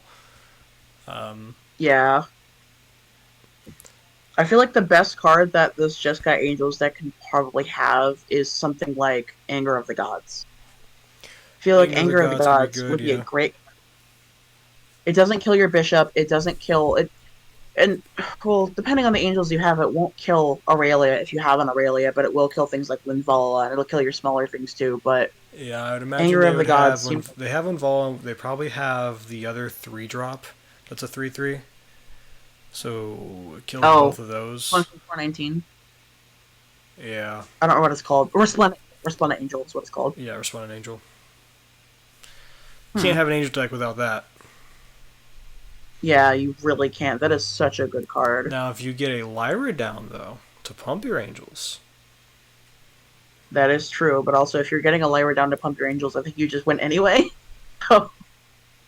Probably. Because Lyra gives your other angels lifelink and +1/+1, right? That's what that card does? Yes. I will pull it up. It's been a while since I've thought about that card. To take a gander at the beautiful Lyra. Lyra Dawnbringer is... Honestly, I think Lyra Dawnbringer was my favorite card for a really long time. Yeah, other angels you control get +1/+1 have lifelink. And that first strike is something that's commonly not thought about or mentioned a lot. That first strike is a big deal. A big deal. Oh, I remember having first strike. I remember this card being the bane of my existence in Standard. Oh, yeah. It was one of those cards that you would bring out of the sideboard and blue black control and just be like, okay, aggro, have fun dealing with a 5/5 with first strike and lifelink. Yeah. To the point where I remember a lot of the red decks in the sideboard would have a card called Fight with Fire. It was an uncommon from Dominaria that was 3 mana, deal 5 damage to target creature. Or don't forget the overload cost. Oh yeah, you could. It wasn't overload; it was a kicker. But yeah, but it's essentially you could overload. kick it and just like, yeah, you would like kick it and then it would do 10. Yeah, and then you could also have it deal the 10 to your opponent. So yeah. I was always a big fan of Banefire during that Standard. Banefire, yeah. I remember Banefire was in 419, and I had like 5 of those just sitting in a bulk binder. And then it shot up to like $6 a piece for a while. And it was like, oh, I had Banefires? Cool. I sold them off to the shop and walked off with like $25 in credit. It was a great sideboard card against control. Oh, absolutely. Even because I think there was a Jeskai control deck that was a little bit popular at the time too. Yeah, it ran even like it, and I wanted to kill myself every time I played against it. Yeah, because you would Banefire out of your control deck against other control decks. Because your opponent would be like, cool, I have a counter. You're like, cool, I'm going to Banefire for you for like 15 and kill you. And it was really cool because you wouldn't expect it. So I think when Ravnica Legions came out was when they first tried to make Team Iraq work, and it was just terrible. And then around Ikoria is when Team Iraq became really good. So Rec was at its best in Standard because it was Simic or Bant, because you just went, okay, Nexus of Fate, and then Fog Effects. Yeah, when Nexus of Fate. And then Bant with the Teferi Hero of Dominaria is your finisher to just loop, and then Emblem, and just exile your opponent's stuff, and then deck them out. Yeah, definitely. Look at the cute little spirit there. Aw. That is a Spectral Sailor. With the Curious Obsession. Not as cute anymore. Not going to be cute anymore. It's going to keep gaining. Yeah. Dealing 2 damage and drawing you a card, which... Another one! Ooh. This player's... If they have a removal spell for that Spectral Sailor, though, that's going to be a big blow to the gut. So Shocking in a Hallowed Fountain. Shocked in. Winvala. Well, that is a blocker. One thing that this Jeskai deck could be playing, you mentioned Anger of the Gods. I was thinking Deafening Clarion. Deafening Clarion also is a great card. Just because Lifelink's relevant. Deafening Clarion would be... Yeah, it is entirely relevant. Nebelgast to tap down the Winvala. Oh, that's going to tap it down. Draw 2. Yeah. Nebelgast. Nebelgast is a great card. I love Nebelgast Herald. I love that card so much. It is a really, really cool card, especially in the Spirits deck, where you have like Nebelgast, and then you have all your if you have a Nebelgast Herald and you have a Rattle Chains, you can just tap down their stuff at any point because all your spirits have Flash. So even the non-Flash spirits, your opponent's like, cool, I'm gonna attack it. Like, cool, before damage, Flash and a Lord. It's really cool. Spirits is such a fun deck. Happy that it's in the format. It is a really fun deck. Shocking. That was the deck that I played when I first went to server. Advanced Spirits was my first foray back into Pioneer again. So, in fact, I believe I beat you round one of the first showdown in this server with Spirits. You were on Reclamation. I think I beat you. Probably. I think we talked about it in the podcast. Might have.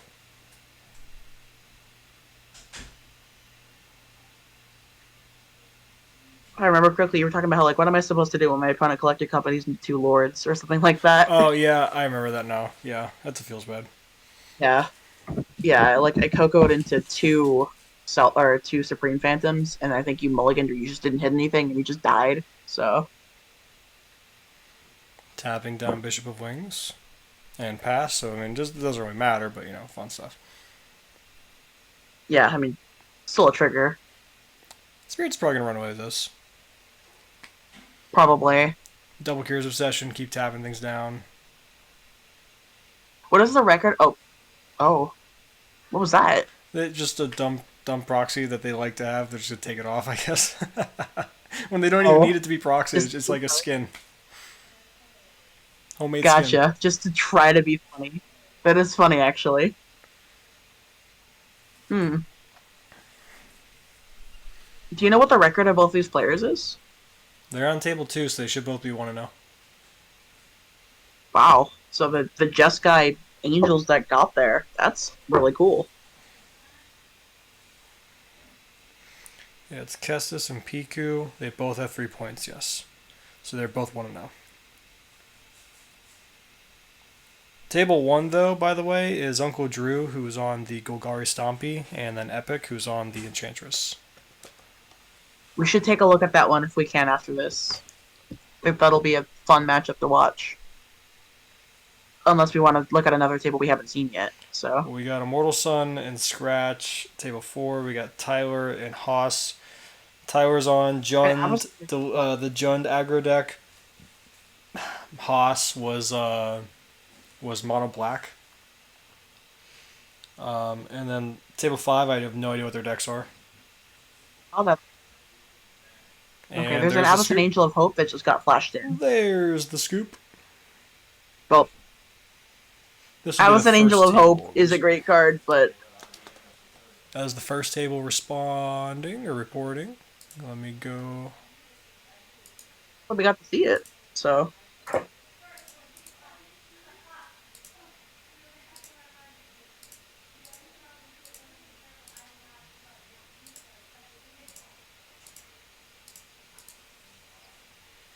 Alright, we're going into table 1.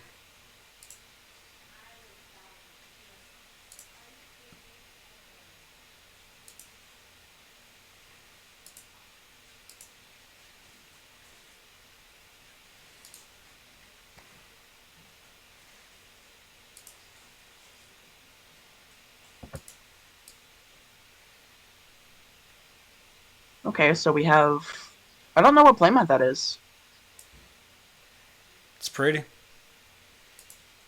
It is pretty. I don't know what it is, though. Looks pretty, though. Do we know, So who are the 2 players here? This is Epic and Drew. So Golgari, Stompy, okay. And then Enchantress. Stompy on your right-hand side of your screen. Let me flip them around. Enchantress on your left. And looks like Enchantress got game 1. Cool. They're currently in siding right now. Well, Drew's not. He's figured out what he's going to do. He's got a 7 already on the board. Ready to go. Hand ready Epic is still making some last-second sideboard adjustments, trying to figure out what he wants to bring in, and they're going to bring in 5 total cards. So. Oh, the green in the Jund deck should mean that I hope I have something resembling Enchantment Hate. Hopefully. Let's see. Unfortunately, in Fab Pioneer, we don't from have the Nature's chat Claim. says that is the Seb McKinnon and Rebecca Guai collaboration, Matt. Oh, okay, yeah. Yeah, that was, I believe Seb McKinnon did his Patreon thing. Or not Patreon. Not Patreon. Kickstarter? The Kickstarter, thank you. Yeah, He and always does he the and Rebecca Kickstarter Gay stuff. did a promotion. Yeah, Seb McKinnon is far and away my favorite artist, and Rebecca Gay also is a great artist. Honestly, she does a lot more like Renaissance sort of like. It's typically a lot more traditional, old Renaissance style art. So having Seb McKinnon do his really cool, more macabre sort of darker art, mix that with Rebecca's more Renaissance-y, classical art, that I can imagine looks absolutely gorgeous. I want to look up that playmat and like see what it looks like for real outside of this, because I'm sure it's absolutely gorgeous. So Yeah. that'll be really cool. Seb McKinnon, I believe his first art piece was in Innistrad, which is fitting to say the least. So, like, I believe his first time doing art was for original Innistrad. So, I don't remember which card it was, but if I remember correctly.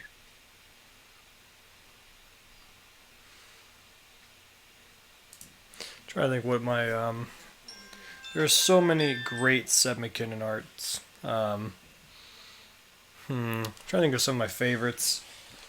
You know what? I really like Growth Spiral. Growth Spiral is absolutely gorgeous. It's great art. I think my favorites are probably, it's a card from there. I think it's called The Return. Something about The Return from Theros, original Theros. Let me see if I can look it up real quick. The Return. I don't know if it's. Oh, I think it's called March of the Drowned or March of the Return. No, that's not it. It's. Oof, I just don't remember what it's called, but there's a Theros card that Seb McKinnon did that's absolutely gorgeous. I know he did Return Phalanx. Phalanx, there's that. Yeah. Um, Let's see. It's not March of the Returned. Hmm. Is it Grim Return? Yeah, it's. I have Grim Return pulled up right now. I don't know. It's not that one. That's not the one I'm talking about, but it's another one. Let me trying to see what it's called. How many I'm looking at the art. I could a just can't single figure out what artist it's. have What's the art. name Return? Seb McKinnon. I think my favorites are definitely one of my absolute favorites though is Soul Herder. Soul Herder is so cool. I absolutely love the Soul Herder art. Oh yeah, Answered Prayers Soul is Herder also fantastic. As you see, a turn 1 elf Answered coming in Prayer. from Golgari. Twilight Prophet is also amazing. From Ixalan? No, because yeah, Rivals of Ixalan, Twilight Prophet is absolutely amazing.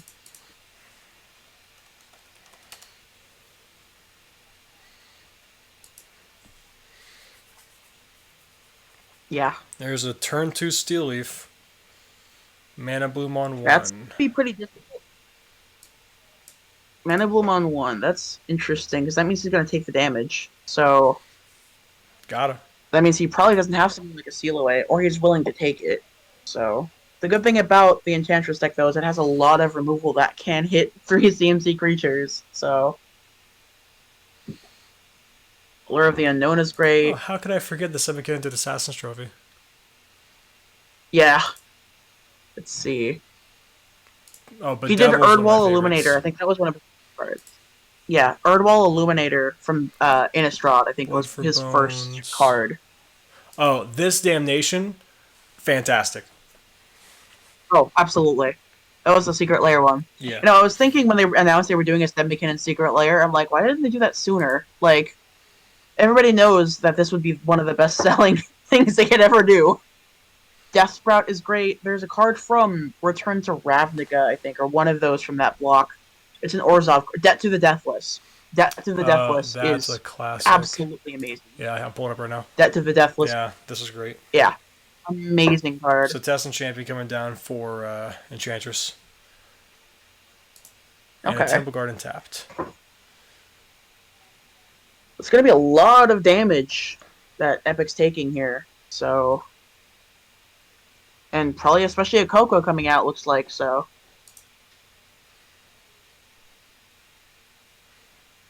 There's Coco. Mm-hmm. Answered Prayers is another really good Seb McKinnon card. Egon, God of Death, and Rotting Regisar. That's a pretty good hit. Yep. Seb McKinnon did Selfless Spirit? Yeah, he did. Man. Oh, and One Soul of the Flare. prettier arts too. Like And Soul Flare. he also did he did Soul Flare. He did the black white land from Modern Horizons. I don't remember what it's called. OG Springleaf Drum? What? I don't think that's the OG Springleaf Drum. I thought the OG Springleaf Drum was from Lorwyn or Shadowmoor or something. Oh, here it is. It's from Lorwyn. Isn't it? Lorwyn, I'm sorry. This is the Yeah. Born of the Gods. No, it's all good. But regardless, he did Springleaf Drum, Yeah. which I like this art the best. He did do Fair. Prismatic Piper. Fantastic. One of the best. Yeah. Ringmare. Assassin's Trophy. Speaking of Seb McKinnon, Tessin Champion going down. And Epic scoops it up. Woo! Quick win. 1-on-1.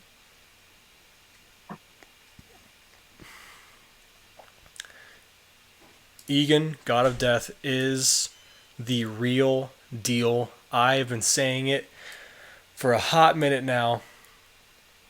This is the real Definitely. deal. Real deal. Absolutely. One of those things that just really nails Let's the just fact pull that... it up. Let's pull up Egon. Let's just do it. Egon, God of Death. Do it. This is amazing. Look at this card. Also, let's look at the showcase. Oh, it's so pretty. Fantastic card. Yeah. So, front side, Egon, 3-drop, Death Touch, 6/6.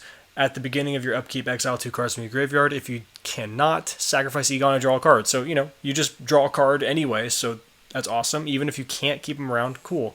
And it's on your upkeep as well, so if you play him as a blocker, you have a blocker for a turn at the very least, and if you have to sack him, draw a card, whatever. Cool stuff. Backside, gives you a nice 1-drop play. Throne of Death. At the beginning of your upkeep, mill a card, and then you can pay 2 and a black, so 3 mana, tap, exile a creature card from your graveyard, draw a card. This is such a good card. I am going to pound the table for this card over and over and over again. This fits perfectly into Delirium, and I know you're going to be like, but Brad, it eats your graveyard.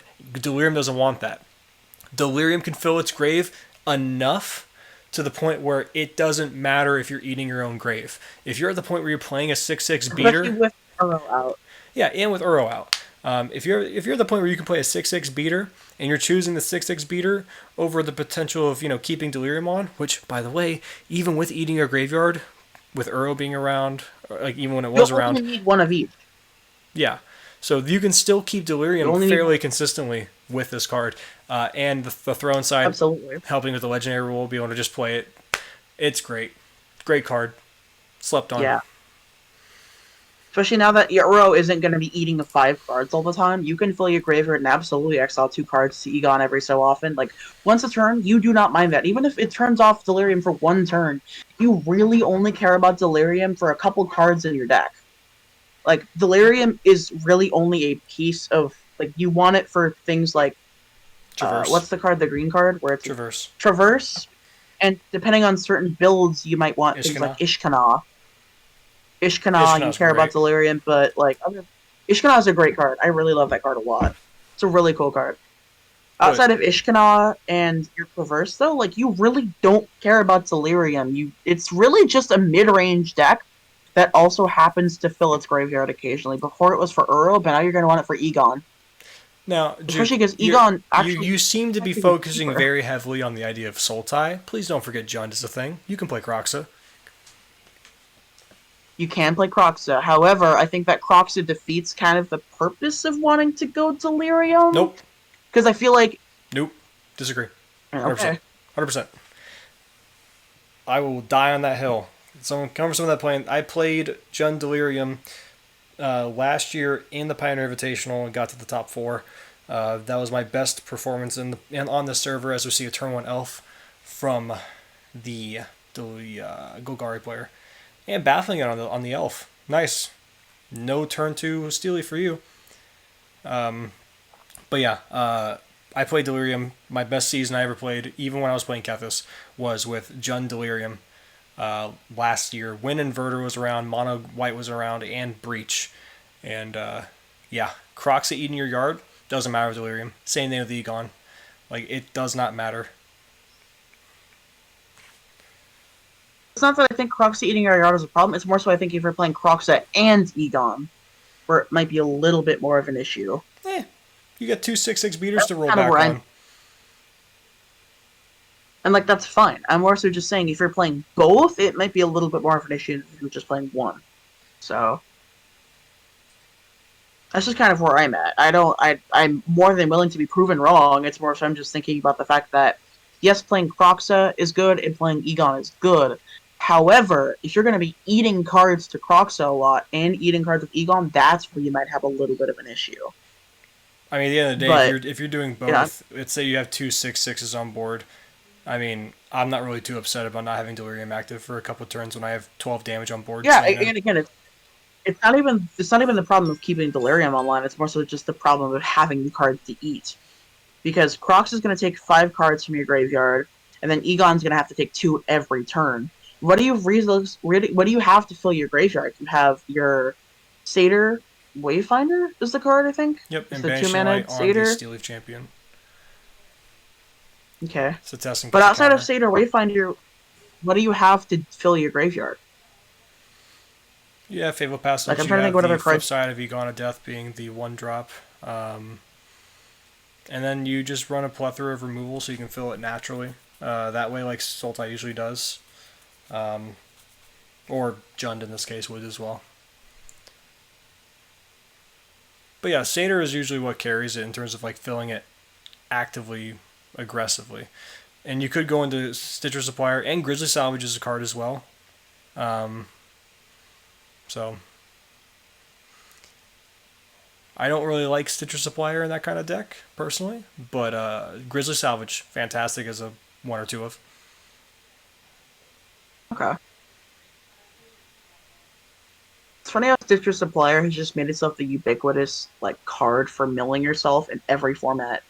It's played in every format from Pioneer to Historic to Vintage. Ooh, you literally Kitty's play Intervention. 4/6 players in Vintage Hogak Vine. So play in Legacy, play in Modern, obviously.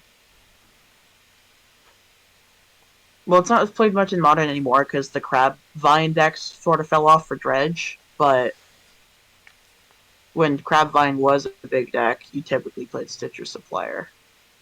So it's really interesting how just an uncommon 1/1 that can mill 6 is actually just so stupidly good. Someone in chat says there's another green sorcery. I know what you're talking about. It's the I played in Dredgeless Dredge. What's it called? It's from Eldritch Moon.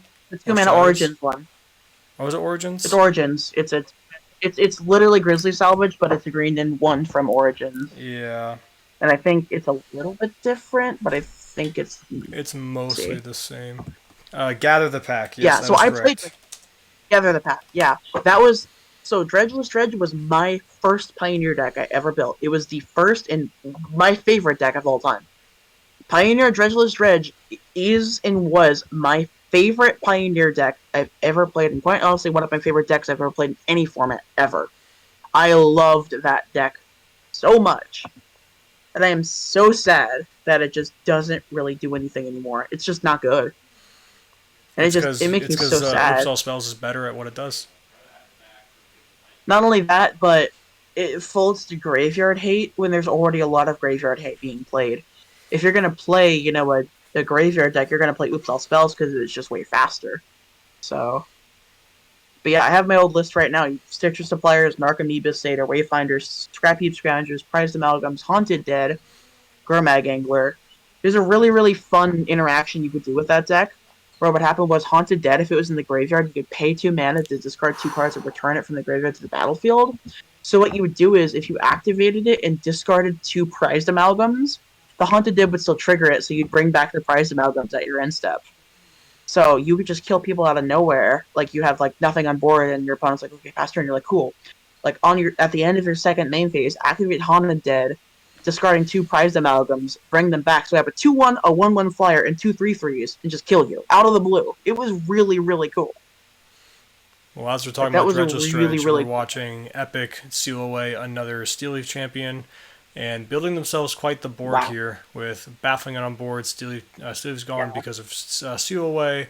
They have the Enchantress card. They also have Stetson Champion. They did play Gideon's Intervention a couple turns ago, naming Coco, so Coco is offline, and Golgari is staring down this entire board with simply Garruk. So, tough. This is kind of where that green-white Enchantress deck thrives. Once it's stabilized, it's really, really hard to break the stabilization. Once it has usually something to stop you from committing your game plan, and you have to kill it quickly. If you do not kill Enchantress quickly, you just die, because it just slows down, and every turn builds to the board state, builds to new ways of stopping you, and there's just not much you can do after that. So it can really, really punish the slower draws. And just slower decks in general, but especially slower draws of normally quicker decks. So that's what it's good at.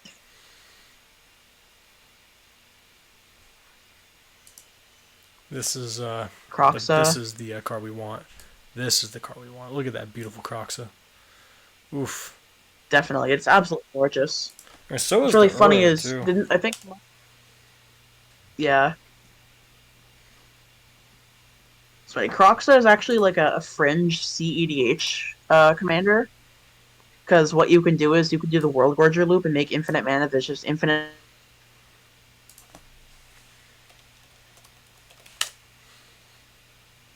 You see a Garruk Harbinger come down as well for Golgari.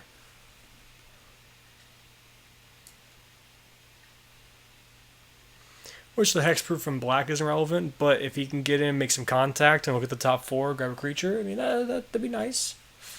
That's always relevant. It's a good line of text.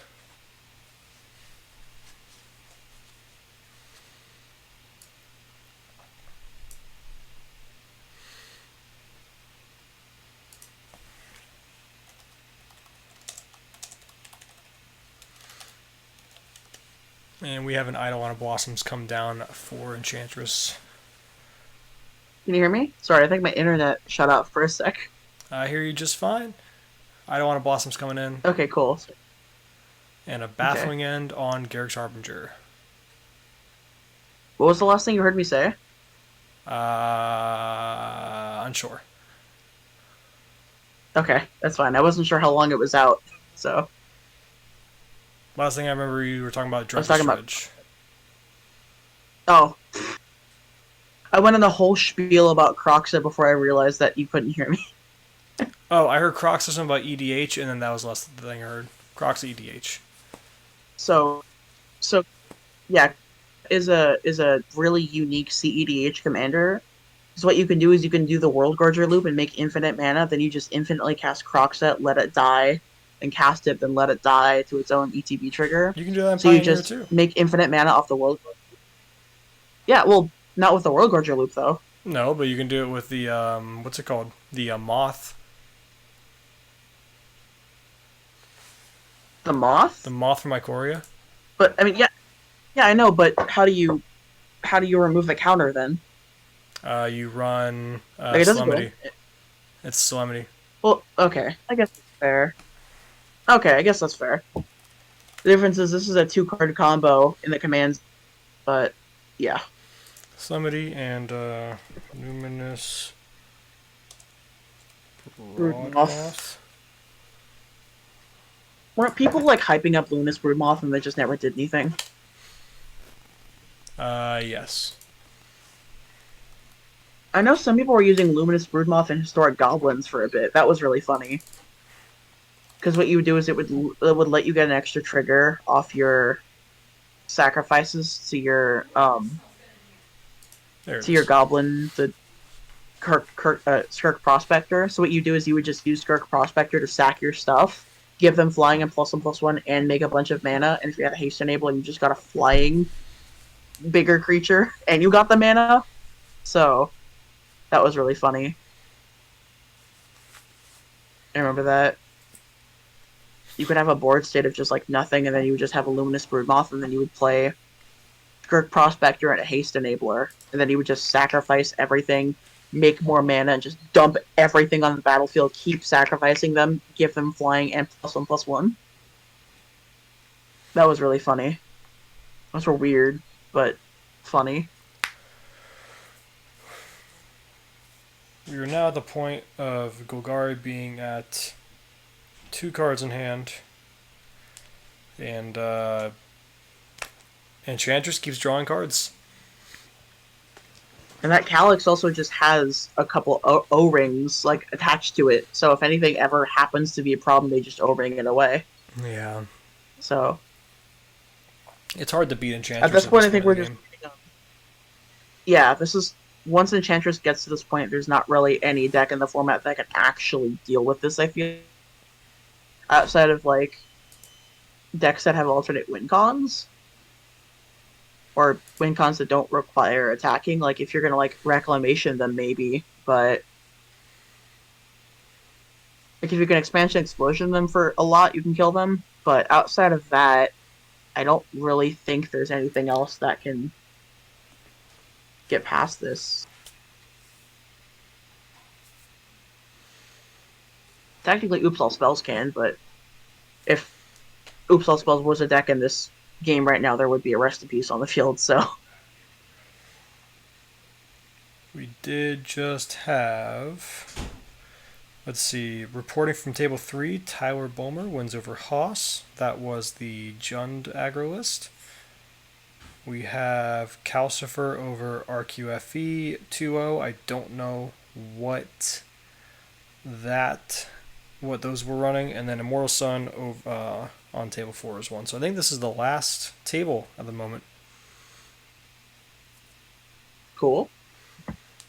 This round seems to have gone a little bit faster than the other one, so. There's a scoop from Golgari. Awesome.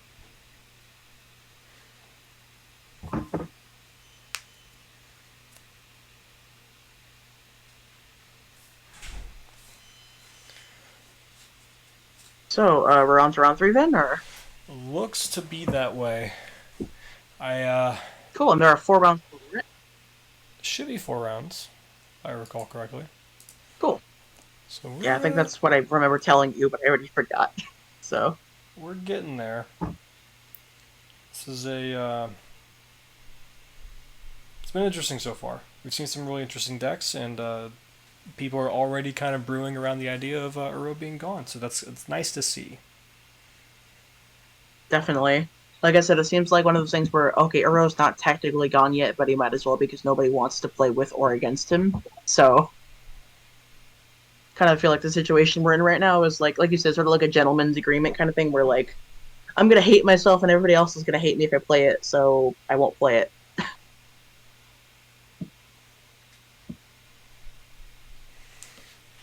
Let me double check and make sure that we see all the tables reporting. There was 10 minutes left in the round 6 minutes ago, so we're almost done there. And then cool. As far as results are concerned, that looks like all of them. Pairings for round 3 will be up shortly. So we're looking like we're rolling right along. Cool.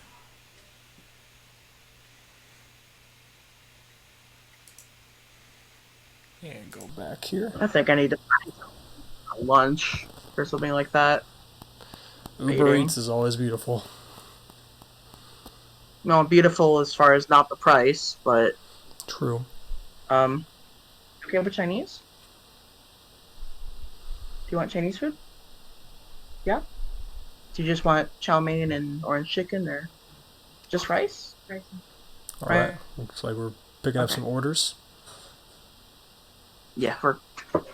Huh? I'm gonna mute myself 1 sec. No worries. And we're just waiting on some more results to come in. Gotta get those pairings up, and we'll be seeing round 3 in a few minutes. We're gonna go to a quick break. Should be about 2 minutes. We'll be right back.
Winota and Muxus legal, or both of them banned. And honestly, I feel like Winota is a deck that should be illegal even if Muxus isn't. Because I've had both decks. I have Winota. I have everything I need for Winota. I also have everything I need for Muxus. I have Goblins and Winota built in Historic. And from personal experience, Winota dies to way more. Like, you can go from an empty board state to Muxus and you win. Whereas you not only need Winota, but you also need a board state to win with Winota. Yeah. So, like, the problem with Goblins is that not only does it just win out of the blue, but it also grinds better, because you have things like Kranko, and you have your Haste Lords, and you have your Lords. So you're just like, cool, I'm going to play Kranko on turn 4, and then you're like, cool, I have a Kranko on turn 4, I'm going to play a Lord, and I'm going to activate Kranko, make 5 Goblin tokens, then play a Skirk Prospector, sack the Goblin tokens, play another Kranko, and it's just like... Not to mention, you could have a completely empty board state, your opponent could be tapped out for 1 turn, no cards in hand, you draw Muxus, and then you just win that turn. That is the problem with Goblin. Whereas Winota doesn't do that. You can have an empty board state, top deck Winota, and you don't do anything, because you need your other creatures to trigger Winota. So... My opinion of Historic is that it should never have been Historic. It should have been Pioneer right off the bat. Should have been announced at the exact same time. Pioneer should be on in Historic slot on Arena. End of discussion. I don't think Historic should exist, but because it does exist now, they're going in a weird direction with it. It doesn't make sense.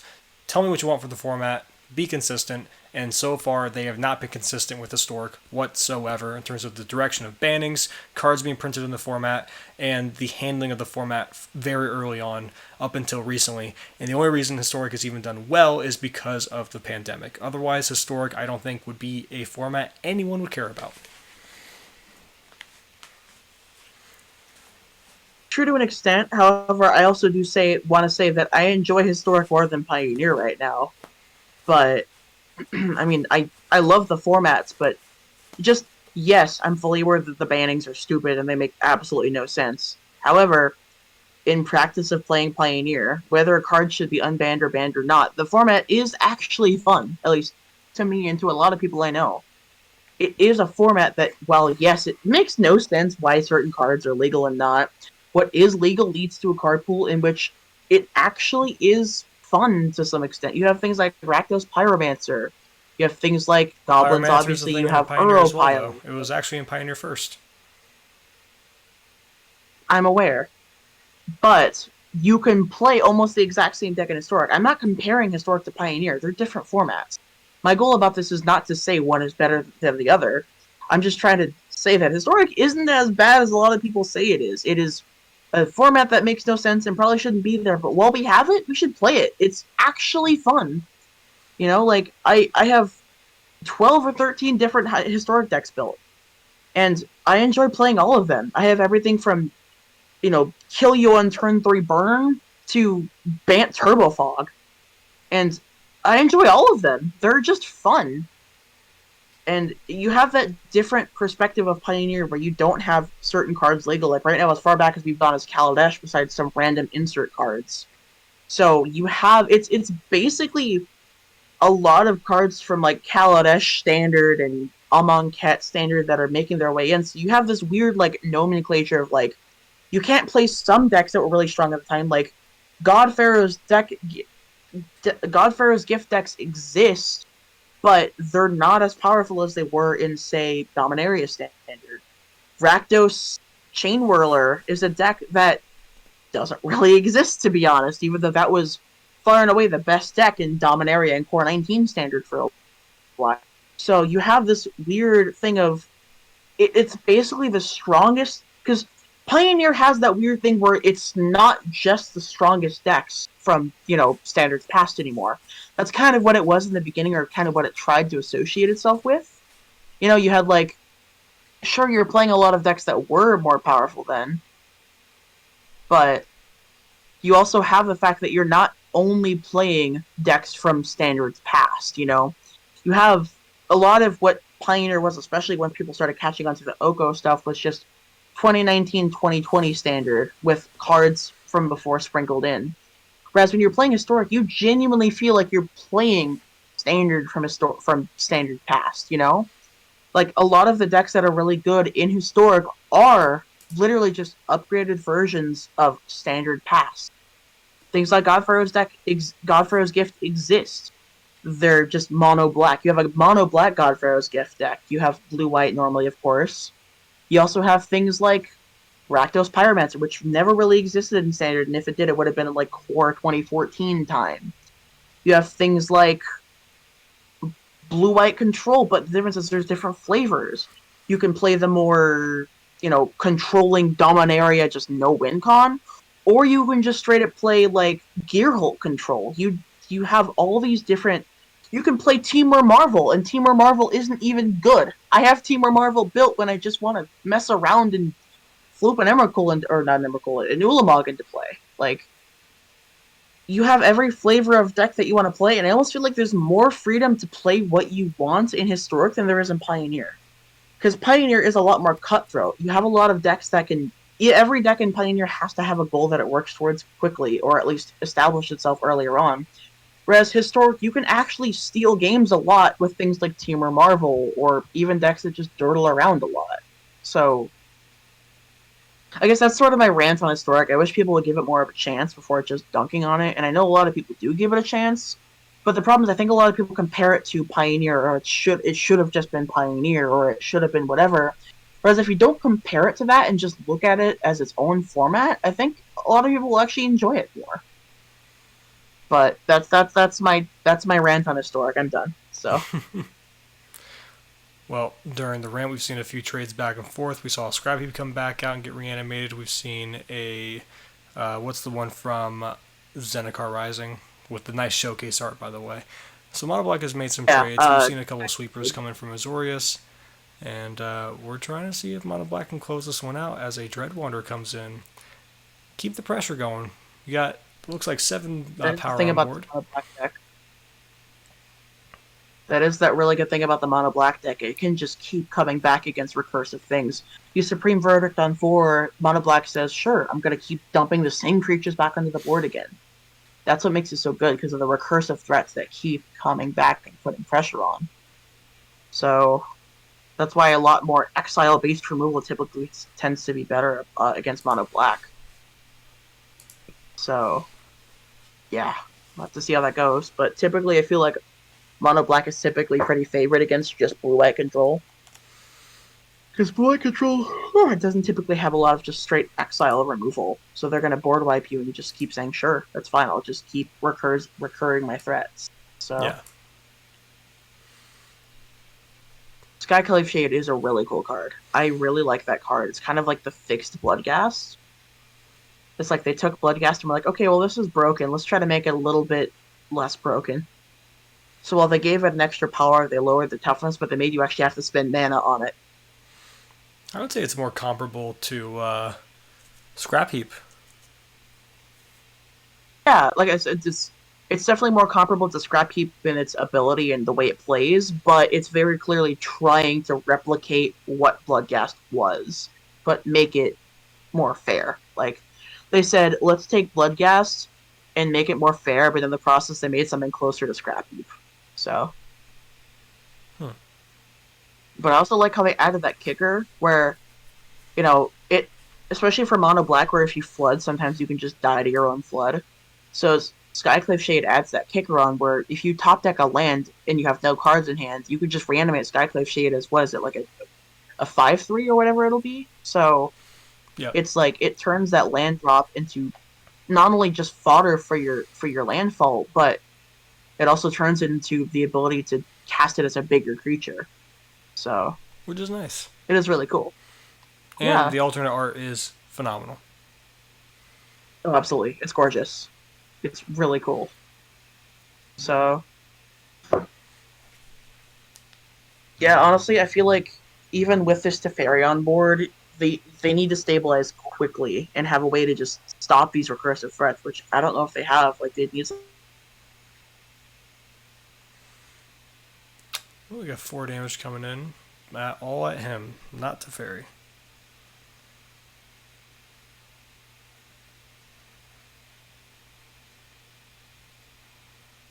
Yeah, like if they can manage to play something like a a Graph Digger's Cage and then a board wipe, they can probably just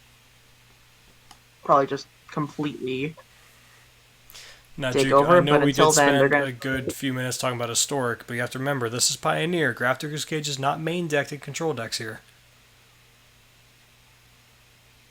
I know. I didn't know this was game one. This is game one. Sorry. Yes, this is still game one.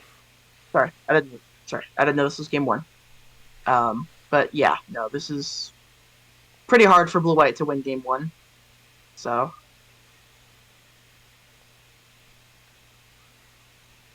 And we got a Spawn of Mayhem come down. Yeah, that's going to be really hard, especially with that Teferi on one. They can't immediately bounce it. So. The thing at Spawn Mayhem, though, is not a recursive threat. So it can't keep coming back. But True, it is but one of it's those just sets a where if threat. it stays on the field for. If it gets to hit you once, it is a big deal, though. So.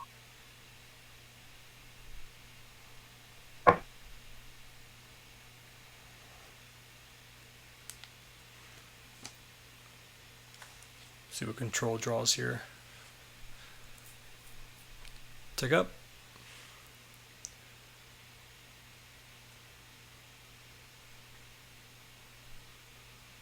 Sitting at 6 life. So they gotta do something here. Definitely. I feel like even a board wipe here just doesn't really. It's just delaying the inevitable. Because there's just so many recursive threats that are just going to keep coming back.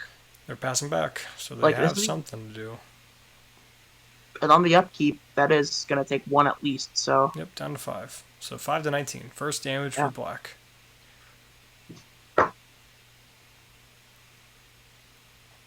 That also means that since. Yeah, and that Lockthwain also. Lockthwain is another card that is really, really solid in these black decks, because no cards in hand, it does typically tend to dump its hand pretty quickly, so you just turn those lands into more cards. So. Trying to determine what they're going to do here as they're watching Spawn swing in. Because Spawn also does have Trample, so unless you have a Shark Typhoon that can cleanly block it, you'll take some damage. Cycling a Shark Typhoon for 6. Yeah, that's a blocker. That is a blocker. Game 1, though, However, Fatal Push is still there. If there's a Fatal Push, that kills that, and I think that's... And no push. Oh, wow. Spawn's No dead. Fatal Push. Wow. Now, that is something I didn't expect. Another Scrap Heap, looks like. Another Scrounger. Another So Scrap double Heap? Scrounger. Is there a Scrap Heap in the graveyard, too? There's a there is, right? Skyclave in the graveyard. Okay. No Scrap Heap. Skyclave and a Dread Wanderer, so, you know. Okay. Yeah, because the Teferis kept bouncing the Scrap Heaps, right? Yeah. So. Yeah. So. Ticking up again. Castle Ardenvale comes down, which is going to be making blockers for Orzorius here. Definitely. For 6. This might be where we start seeing the tide turning a bit. Swinging is really risky. That's actually really interesting that they would swing here. So, if they're doing that, that probably means, because they ticked up the ferry, that probably means they have an instant speed board wipe. Either that or they just have interaction in general. Another Shark Typhoon, maybe. That too. Because they could just casually make a 6/6 Shark a turn ago, so they could do it again. Yeah. True. Going to combat for mono black. See, this is when the mono black player really needs to think here, because both Scroungers coming in. This is lethal if they don't have anything, but I feel like they have to have something. There's no way they wouldn't, so. Well, you know they have a potential Ardenvale blocker. So, worst case scenario, they just chump block.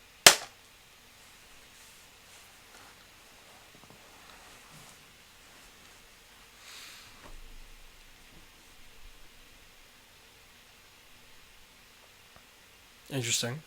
So they're starting by Field of Ruining the Mutavault. Huh. Field of Ruining the Mutavault.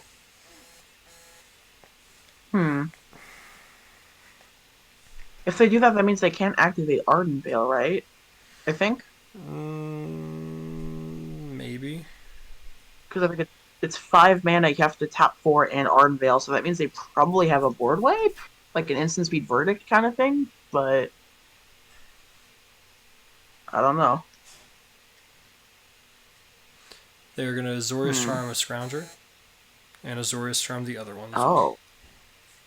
Wow, that's gonna set them back really far. Like, really far. So now their next two top decks are Scroungers, so it's like, yeah, they're threats, but they set them back effectively 2 turns. Because if they had just board wiped, they could just keep bringing back the Scroungers while still top decking new cards. So that means that if he doesn't have any sort of interaction of anything like things in the sense of like fatal pushes or thought seizes or whatever, he's just gonna be top decking literally just Scroungers for the next 2 turns. So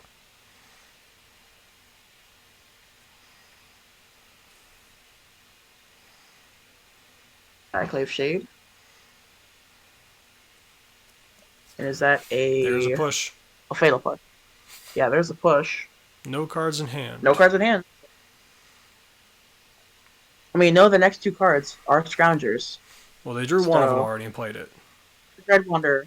There's a Dread Wander and And a Skyclave. Dread Wander and a Skyclave, and there's the 2 mana 2/1 with Raid. I think that was in there too. Or the 1 mana 2/1 that you can raid for 2. Don't remember what it's called.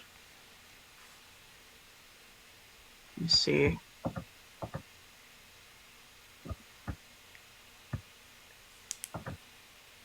Talking about the champion? Yeah, you have the Bloodsoaked Champion in there. Looks like they have Bloodsoaked Champion, Knight of the Ebon Legion, and a Skyclave Shade. I think so. It's a Dread Wanderer, not a Knight of the Evolution. Right. Sorry, Dread Wander is what I meant. 6 mana up, they have 2 cards in hand.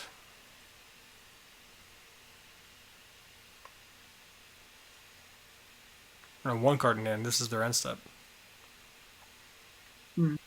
I Or no? I don't think we've seen any Murderous Riders. I'm not. Oh, Cycling a Centaur. Fairy.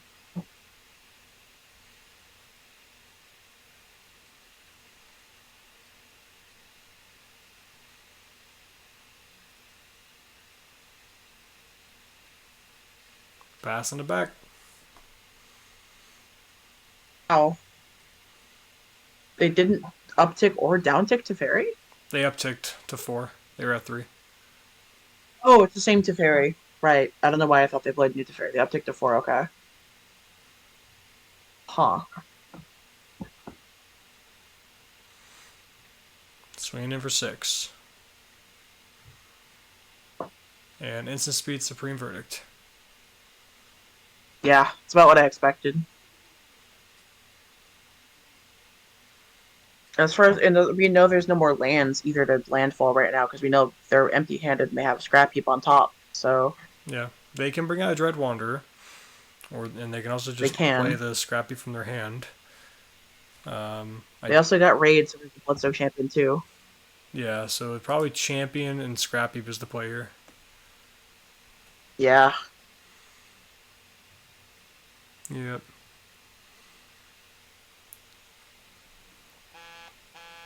You know what's interesting? I almost feel like it might have. Well, I guess it didn't really matter, but I was gonna say it might have been interesting to actually Supreme Verdict before they attacked, because that would have meant they wouldn't have gotten the Raid trigger. But then we just brought back the other one, the Dread Wanderer instead. But True. it is relevant to not let them trigger Raid. So. Well, then they just would have gotten Dread Wanderer instead of. Yeah, that's what I said. Like it might not be relevant this time, but it is relevant to think about some other times where they might not have the Dread Wanderer and they want Raid. Don't let them attack. They bounce Scrap Heap.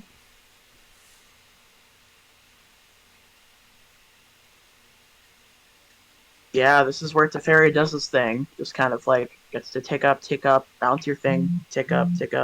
So.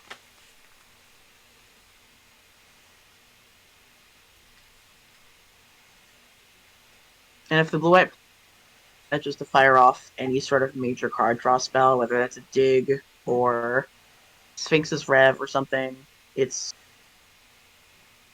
probably probably more than GG now, but even more there. But the thing is, they could brick. The blue eye control player could brick, just not. Oh, was that a dig? They could just stop and look at the top couple cards. I don't know if they drew it or if they're digging. Might have been. I don't know if that was a Sphinx's Rev or a dig. All I know is it looks like they're looking at the top couple cards, so. Oh.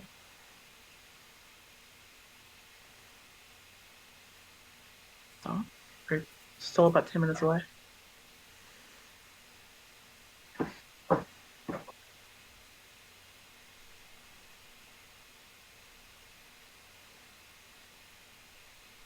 And there's 5 minutes of Fairy coming down, so now he'll be able to uptick and leave up mana. So that's, and not to mention drawing the cards is going to be obviously really, really good. So drawing cards is known to be a good thing in Magic. So drawing the 2 cards a turn now is going to be very dangerous. So it looks like they plussed it to 5. So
All right.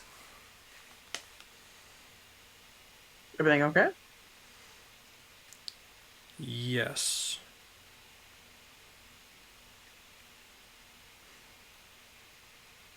Getting their raid triggers bringing back, but like at this point, I really don't think.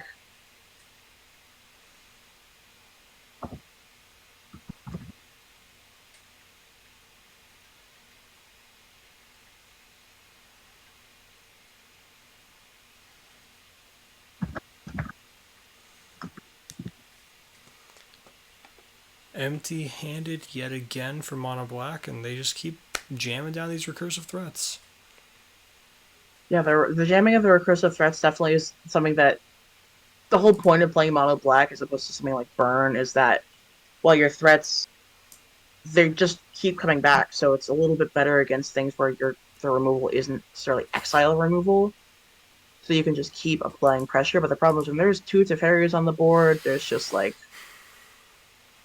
it's at the point, and not to mention there's an Arden Veil, which is going to make chump blockers. I really don't think there's a lot that Mono Black can really do at this point. Like, honestly, it's kind of like I don't know. So You gotta give credit to Azorius, though. They're still in it. yeah, definitely. It's especially with the amount of just pure ability to control the board and just stop every individual threat. Because like you can take some damage, but at some point you just have to like slow it down. You know, Azorius Control is one of those decks that it doesn't usually just stop. It kills you eventually because it builds up enough of an advantage engine to keep saying no to what matters. Whereas you have things like the Green White Enchantress deck we saw earlier that actually just stops you. Like when they have a lot of ways to just straight up stop you from playing Magic. You know, eventually you'll have your safeties out. and other things. But this one doesn't do that. It typically just controls you just enough for you can't push in that last bit of damage or whatever to finally kill you. So that's typically what it likes to do. And there is a chance black takes this over if blue-white just keeps randomly missing, but there's 2 Teferiors on board, including one that's drawing an extra card every turn. There's an Arden Veil. I mean, he would have to break multiple turns in a row at this point, I feel like. So, it's weirder things have happened, but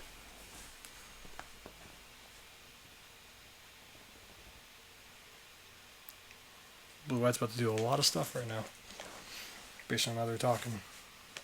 Tapping 6. oh yeah, Shark David. Probably. I don't know what else would be 6 mana in their deck. Must throw on Dream Trawler or There's a something. Shark different. Oh yeah, yeah.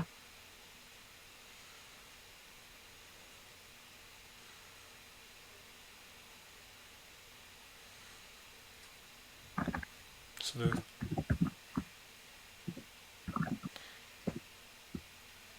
making a 1/1 shark, cycling another one. Yeah, those are chump blockers for days, not to mention just drawing cards. Like, Yeah, their only really line was to don't try think and make chump blockers, hopefully draw into another one to then make another. So that's tough. They went for the little bit greedier play, and it kind of came back to bite them.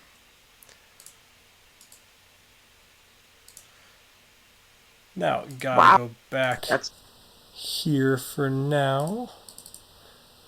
Alright, so, due to unforeseen circumstances, I gotta leave. I gotta bounce. I have something that I have to attend to, unfortunately. We thank everyone for hopping in and joining the stream. Thank you, Juke, for joining us. This was a beautiful time spent, beautiful evening spent. We got 2.5 hours into it. We still have one round left. I'll be sure to have our social media team live tweet the results from this showdown for those of you interested on the actual official Twitter account of MTG Home Discord server, which is at Magic at Home. Speaking of Twitter, Juke, if anyone wants to know anything more about you, follow you, and kind of get an idea of what is in that big brain of yours, where can they find you? Well, I don't really use Twitter for very much. Honestly, generally the best way to try to interact with me ever is just on Discord. I'm in the Magic at Home Discord. I'm in a lot of Magic-related Discords. You can find me in the Magic Discord. It's just Juke. Well, I have a Twitter. I don't really use it. Other than that, I don't really do much. So if you want to talk to me, I'd recommend just contact me on Discord. My DMs are open. I'm pretty much always online. If you ever want to message me, I'm probably down. So just Magic at Home, Juke. Well, probably the easiest way to find me. So sounds good. Yeah. If you ever want to find me online, every single thing is under Bradcifer, Bradcifer. It is a play on words with Lucifer, but Brad on the front, dumb inside joke. I also do a podcast every single week called The Pioneer Perspective with Alex. You can find him on Twitter at Disciple of Bolus. And we also have, just to plug a couple more things, we also have a wonderful selection of play mats you can choose from on 8th Gaming for supporting the cast, Pioneer Perspective. Speaking of other casts, we have a new one. It's not myself and Alex, but we have 2 wonderful people, Diego and Kali. They're over there on Pondering Pauper. That is the first sister podcast of the Pioneer Perspective, and they talk all things Pauper. But with all that out of the way, we just want to say thank you. It was wonderful to have you guys joining us. This was a beautiful time spent. And for now, we'll have to say bye-bye. But we'll see you next time. Bye.